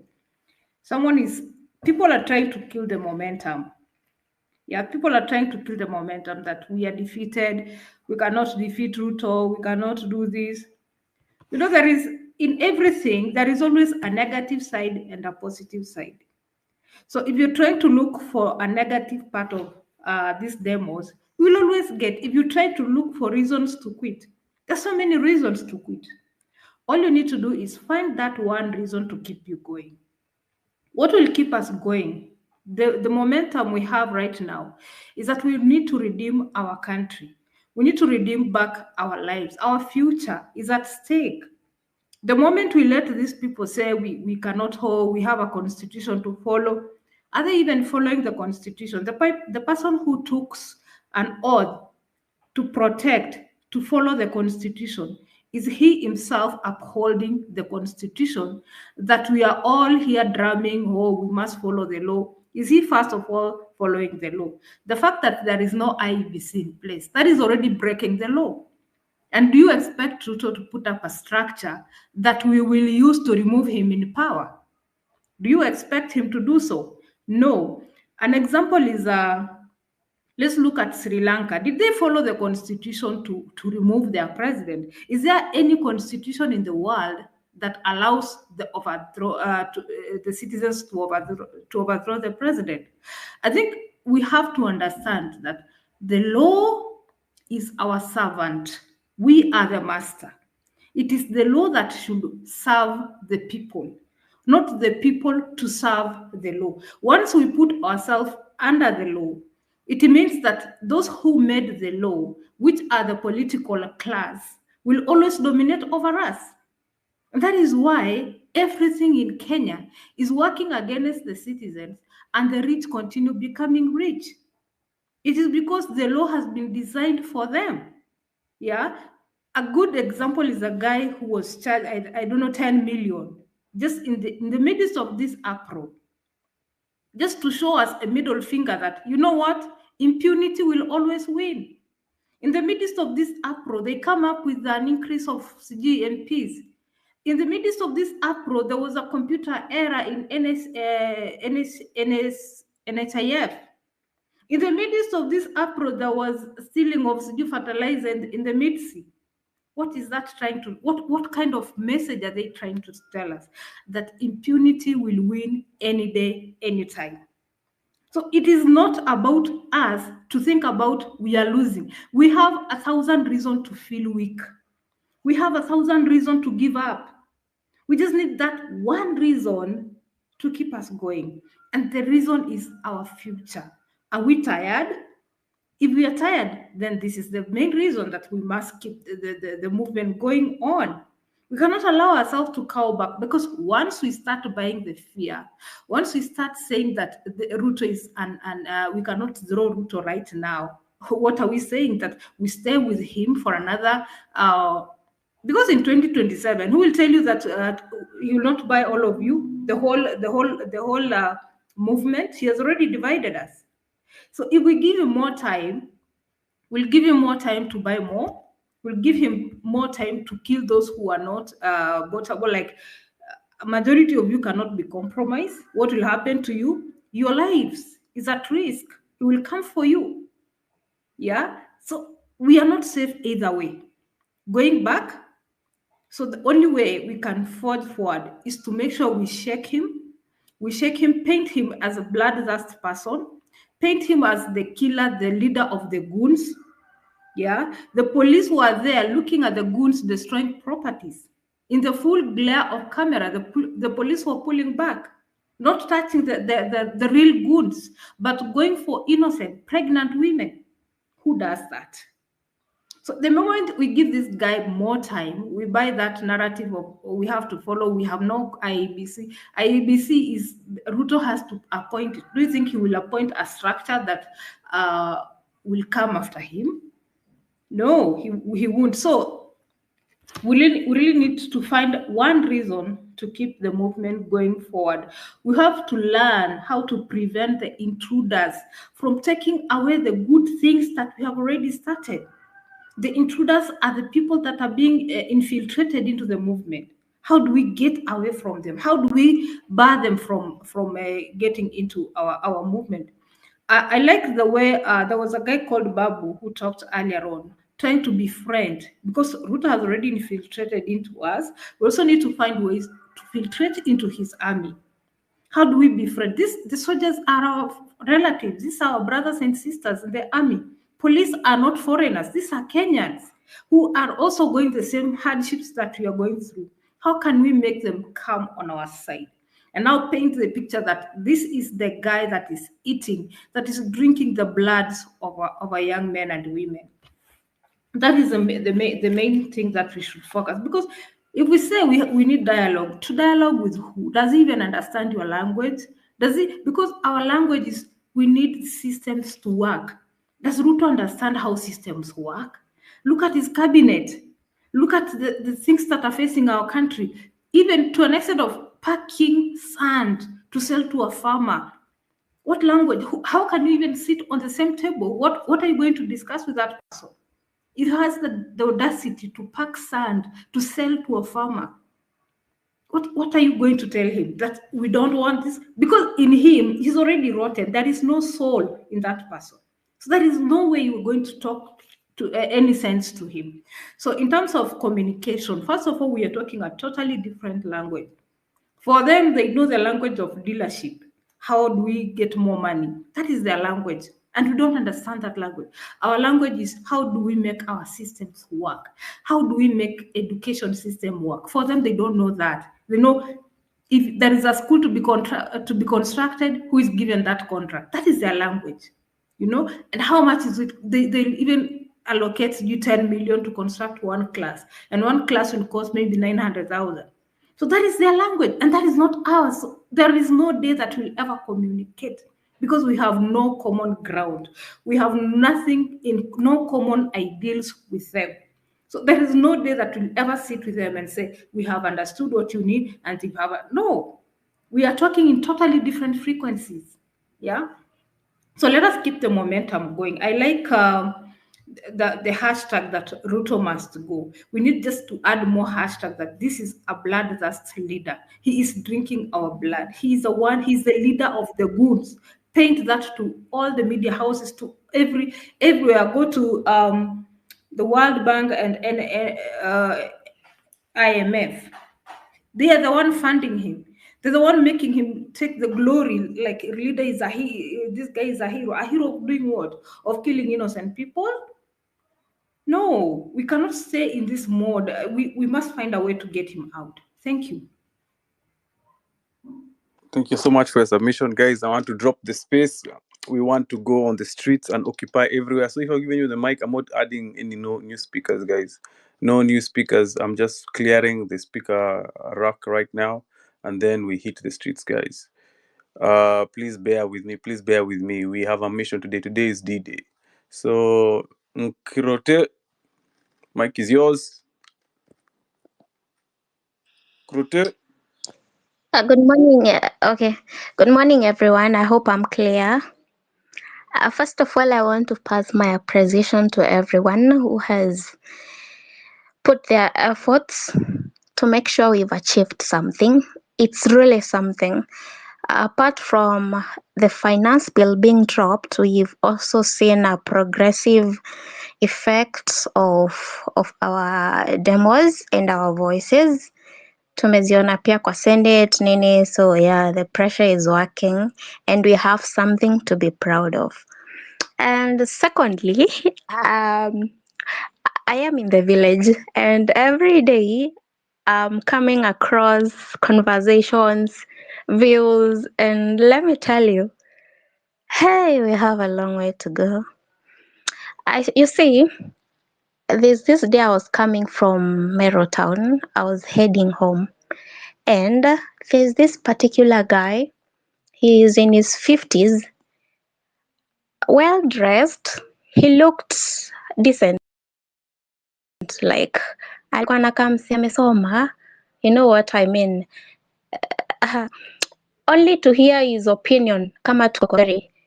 I actually decided to pass some information to the people who are in the matatu. I've never been that courageous before, so nikamua wacha niwaambie one or two yenye iko kwa finance bill and why we are against it. Hata kabla nimalize tu introduction,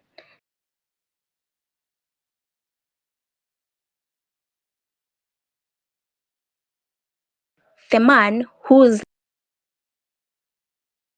like the age of my dad, although my dad is older, akaanza and is like hawa watu naona wakienda huko kwa street Nairobi ni wanafunzi wa UON na KU, hata ziko karibu kufungwa, rudi nyumbani wawache kusumbuana na serikali. Wow. And he didn't stop at that. He was like, watoto wangu, they are very busy. They have work to do. They don't have time to waste in town, you know. I didn't know what to say. I was breathing fire. And I looked at him and told him, sisi wenye tuko kwa street tunapigana ni kwa sababu tumesoma na hatuna kazi. Na wengine pia tumesoma na tuko na kazi, but then we deal with taxes and others wanna in like us, and he was like, we are here in the village. I don't know what to say, but and I told him he has to stop dragging us from fighting for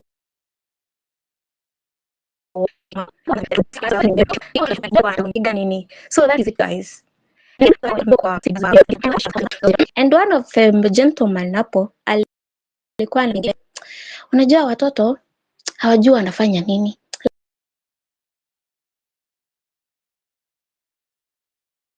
lakini kama tumewasaidia.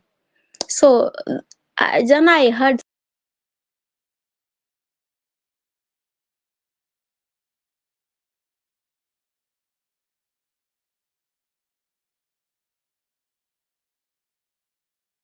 someone saying he's 33 anasema maandamano ni ya Krote, you don't have network. You are really going in and out of network. We are missing the whole. we have a long way to go. That's my point for now. Ngeroto ulikuwa na katika kweli, lakini good luck if you're going out there. I only remember her that she's from Meru because my classmate's name was Ngerote. So, Afro, back Thank to you, you. guys. I'm trying to close this space. Lively Pundit, Livy Pundit. Are you there? Na wafikishe hiyo hashtag kwenye comment section. Fikisheni 1000 jameni. Ruto must The next go. few Ruto minutes. must go, guys. Push. Please, Ruto must go on that hash and on the comment section. Lively, can you hear me? No. Ebu, I'm asking him if he can hear you. Who is it? Leslie? Livy Pundit. I can hear you. Pundit. Yeah. Go It's ahead. Levi Pandit. Go ahead. 2 minutes, guys. I'm Hello, closing guys. this. Go ahead. Hello, guys. I hope you can Hello. hear me well. Yes. Loud and clear. Go on. So this is what I have to say. Nimekam kwa hii conversation since ianze. I've heard what people have had to say since your time ilianza. Na like kuna mtu ameongea, I think alikuwa Tabi or someone alisema like people are asking the reasons why tunafaa kwenda kwa streets, the reasons why tunafaa kuendelea kufanya whatever we are doing, to push whatever we are pushing every day. Like ukiamka hii country, like kama youth, kama Kenyan mwenye ako aware of what your rights are or what you deserve, unapata more reasons why unafaa ku demonstrate, why unafaa ku protest against this regime, this government. Like jana I didn't know, nilikuwa naishi around Rex, jana ilikuwa memorial yake. Nilipita around social hall walikuwa wanafanya memorial yake, like so nikaanza kujiuliza, did this guy have to die? Why did he have to die? And many other Kenyans that have lost their lives, did they have to die? And if now the conversation ni wamekufa, and this person mwenye alikuwa at the center of these murders anatuambia he wants a conversation with us. He keeps buying bloggers to push his agenda, buying some young people to push his agenda of wanting to kill this movement, wanting to silence us. The real topic is this guy is not interested in a conversation. He's interested in just silencing us. He's interested in making sure that we achieve nothing and that he gets to have his way. That's something we must never accept. Another reason mbona unafaa kuendelea, why this thing should not die. Kwenye tumebahatika tuko na kajob hivi, hii imekuwa end month. Like ukiangalia pay slip yako, like you are sharing almost a half of your salary na government, and there's nothing to show for it. Hakuna barabara, like unaishi kwa nini, kuna ma potholes. There's nothing. There's social services, poorest. There's nothing to show for you being deducted half of your salary to go to the government in the name of taxes. Like, that's a reason enough to want to change things. Like, tunafaa vitu zibadilike man. Hatuwezi endelea hivi. And then nimesikia earlier on nilisikia watu wakisema ati to strategize, we draw back to strategize. To strategize on what? Like, kama I think the only way we are tunaweza endelea, like, make government feel like your pressure need the more every day, like tumeplan tutoke out on the streets, twende, like tunafaa kutana up in numbers. Kila siku yenye tunafaa kutana up. Hakuna siku yenye tunafaa tuanza kusema ati like, let's draw back, let's rethink. Hatufai kumpea time, hatufai kupea Ruto time. He must feel us. Hata kama like kuna wengine wetu tusienda job, like, but for the past 3 weeks nimekuwa nikichukua offs, strategic offs, siku yenye iko na maandamano, to make sure that pia mimi na add my voice to the conversation, na my strength to the push for a better country. So I've been preparing, niko karibu kwenda kwa street. I hope all mko hapa pia nyinyi mna prepare kwenda kwa street, like voice yetu isikike. Na hii historia ati kuogopa, like, na hii kitu si watu waoga by the if you fear like you lose your life, I mean, that's the price to pay. Hata mimi siogopi. If unfortunately my life ends kwa street, I know very well that kwenda kwa street to push for what we are pushing for, kuna a price to pay, and it can be your life, it can be maybe you getting maimed, but there is a price to pay. So everyone, I hope when you're involved kwa hii kitu, kwa hii conversation, you know there is a price to pay, and fear should not exist in our vocabulary. So to prepare to take our street, let's continue doing what we're thinking. Namalizia tuendelee kufanya kitu tumekuwa tukifanya, na hiyo Sunday to make it even bigger. Sunday inafaa kuwa even special because for those of us ama wenye wanajua kidogo, like Sunday na kwa sabasaba, and we know what sabasaba stands for. Let's make it bigger, that generations to come itakumbukwa like in the year 2024 sabasaba ili bring something better, hata kushinda ile yenye ililetwa na the past generation. So that's my that's all. Thank you, Levi. I'm trying to drop. I told the space I'm going to drop at 10 a.m., but I'm going through my last crop of speakers. I cannot host a space while people are on the streets. But be careful. Pandi tumemaliza. Nimeona nani hapa Jiro say. I would like to hear what she has to say. No, not this space. We have time to host other spaces. They can come and bring their opinion. Umeona nani tena? I'm particularly interested in this madam Jiro say. Jirotichi. She's a very eloquent on matters issues governance.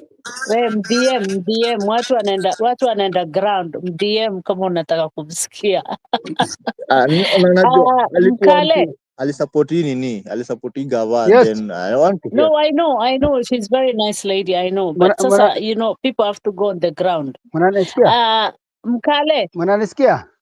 Mike ni yako. So mnanisikia? Sawa kabisa. So my main issue because of the leadership positions. You know what is killing Kenya is the leadership position. Huwezi pata CS wa youth and gender ako na 60 years.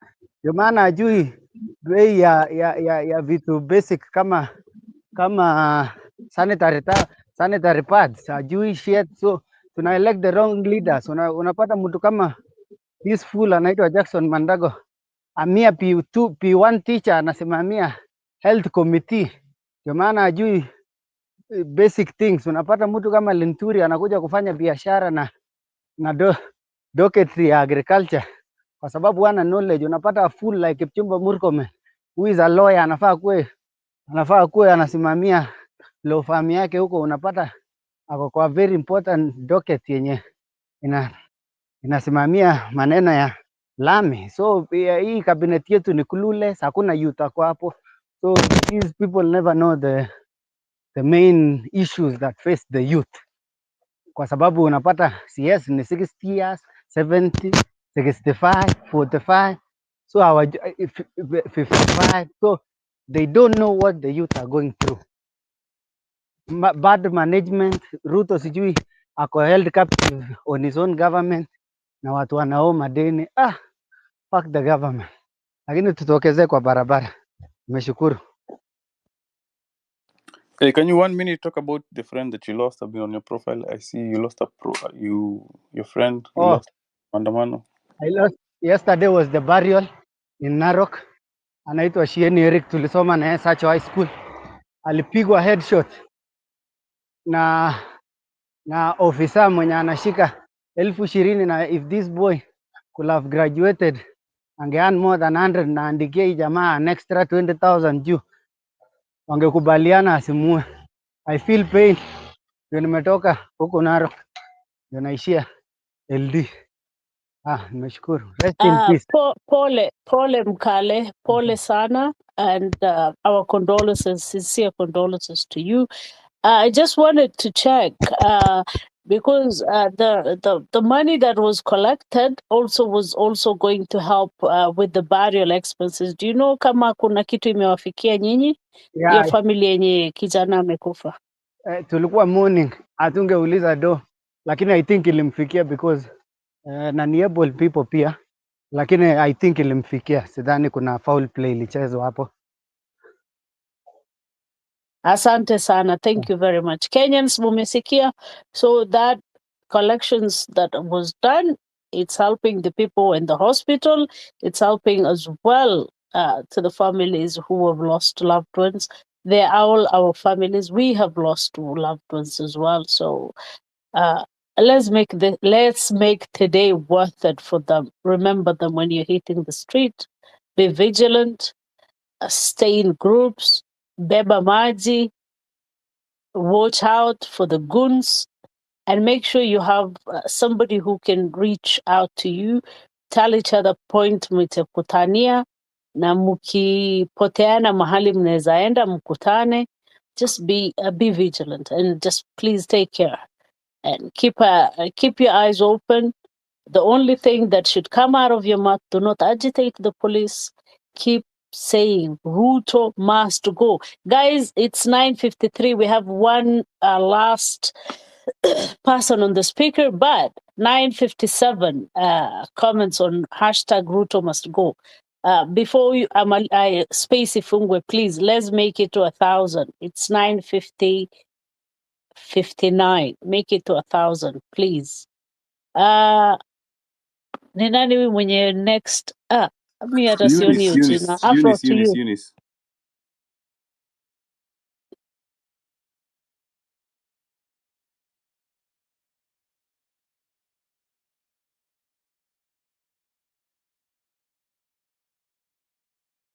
Anaongea Central, mi simsikii. Afrocentric. Eunice anaongea.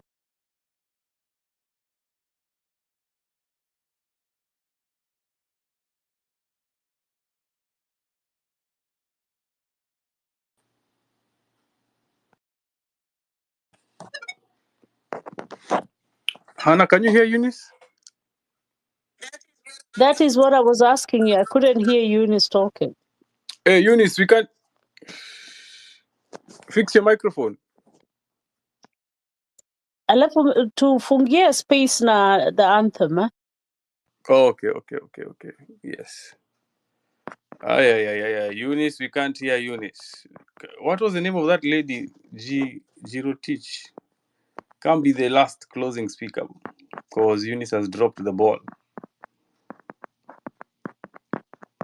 Jiro Teach, where are you? Let me see who the speakers were requesting. Last speaker, guys. We're going on the road. I can't be up on the mic. We can't be on a space. Yeah. Go ahead. Hi, greetings, everyone. You're here by special request. Thank you so much. I just want to echo what everybody is saying. As somebody had said, Livy Pundit, that I did vote for this particular regime, but I can tell you without fear or favor that everything that they have done is wrong and Ruto must go. You know, I have been in awe of the Gen Z movement. You are a brave, courageous, principled and focused group. I was, I suppose, what you'd call Gen Z in the 90s, and we also stood up and fought. But I tell you, in all my years, I haven't seen and experienced what I have seen these past 2.5 weeks. And I've been on the streets. It's only on Tuesday that I did not make it to the streets.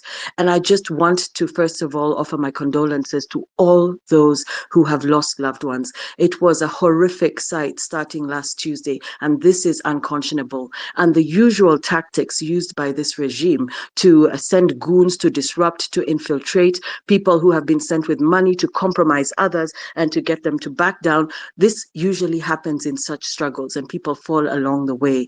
And for me, what is encouraging is that there is a committed and consistent group of patriots who have refused to back down.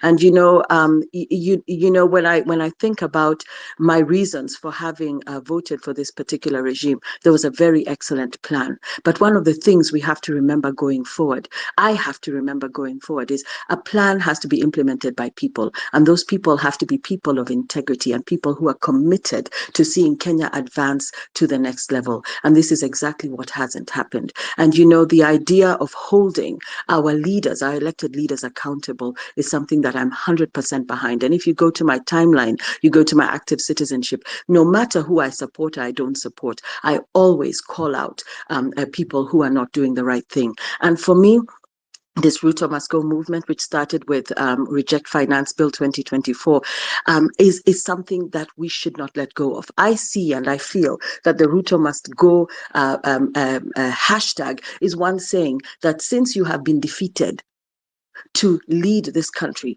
in a manner that is accountable, you have no alternative but to go home, along with your National Assembly, your cabinet, everybody, all of you go home. However, I must reiterate and just really underscore what other comrades have said earlier on, that there has to be a singularity of focus, and we must be like horses with the blinkers on, where we don't blink and we do not lose our focus. Because as we are saying this, somebody will say, don't go to the streets, they're goons. Let's stay home. Let us look for a leader. Let us try. This leaderless revolution is a sight to behold, and it's a beautiful thing. And I would say, do not let anybody box you into a corner, because they're looking for that snake's head to cut it off. And when you're amorphous, when you're like a shoal of fish moving in and out, you disperse, you come back together, we move, we go, but we have a particular objective. It'll be very, very difficult to destroy this movement. So for me, it is singularity of focus. I'm a Gen Xer. I'm a mother to Gen Zers. And I am, as a mother and as a revolutionary, as an active citizen, as somebody who has always stood for what is right, trust me, I am with you. And I will be with you to the very end, because even as Miguna says on other spaces, this is a revolution for all of us. The trigger and the push, the impetus, the dynamism has been brought by Gen Z, but it behooves the rest of all of us who have been on the sidelines, on the front lines, in the midlines, wherever, to come and join. The more we are, the more unstoppable we'll be. So that's what I wanted to say. It's a message of solidarity. I find myself in these spaces, but I do a lot of listening, because it is important to learn. You know, people who just talk, but don't take the time to listen, never really expand their views, expand their analysis, expand their ability to even more deeply reason around things. So that is why you'll find me quietly in these spaces, because yes, you'll see me speaking on TV or Spice or on Twitter, etc., but sometimes it is also important to listen. And I have been listening and I am hearing. And I also just say that at the end of the day, if this is tribeless, if this is partyless, if this is leaderless, it is about Kenya. And it doesn't matter where you sit, where you live, what you do, who you voted for, if you have a singularity of focus, because many of us voted for these MPs who voted yes, Sindio, and we're still here trying to go and greet them and salimia them. So this is not so much the time for castigation and regret, but the time for proactive focus into the future and know what we as Kenyans will never ever accept again. So that's what I have to share. I'll be with you. I'm going to the streets. I'm hearing Afrocentric is about to log. Of course, he has to go. I'm also getting ready, and I'll be somewhere down there during the course of today. And if you see me, say hi. If I see you, I'll say hi. Let's be in solidarity. You can always tell the difference between peaceful demonstrators and protesters and the goons who have been deployed by various political forces to try and disrupt and discourage us. So thank you very much. Aluta continua.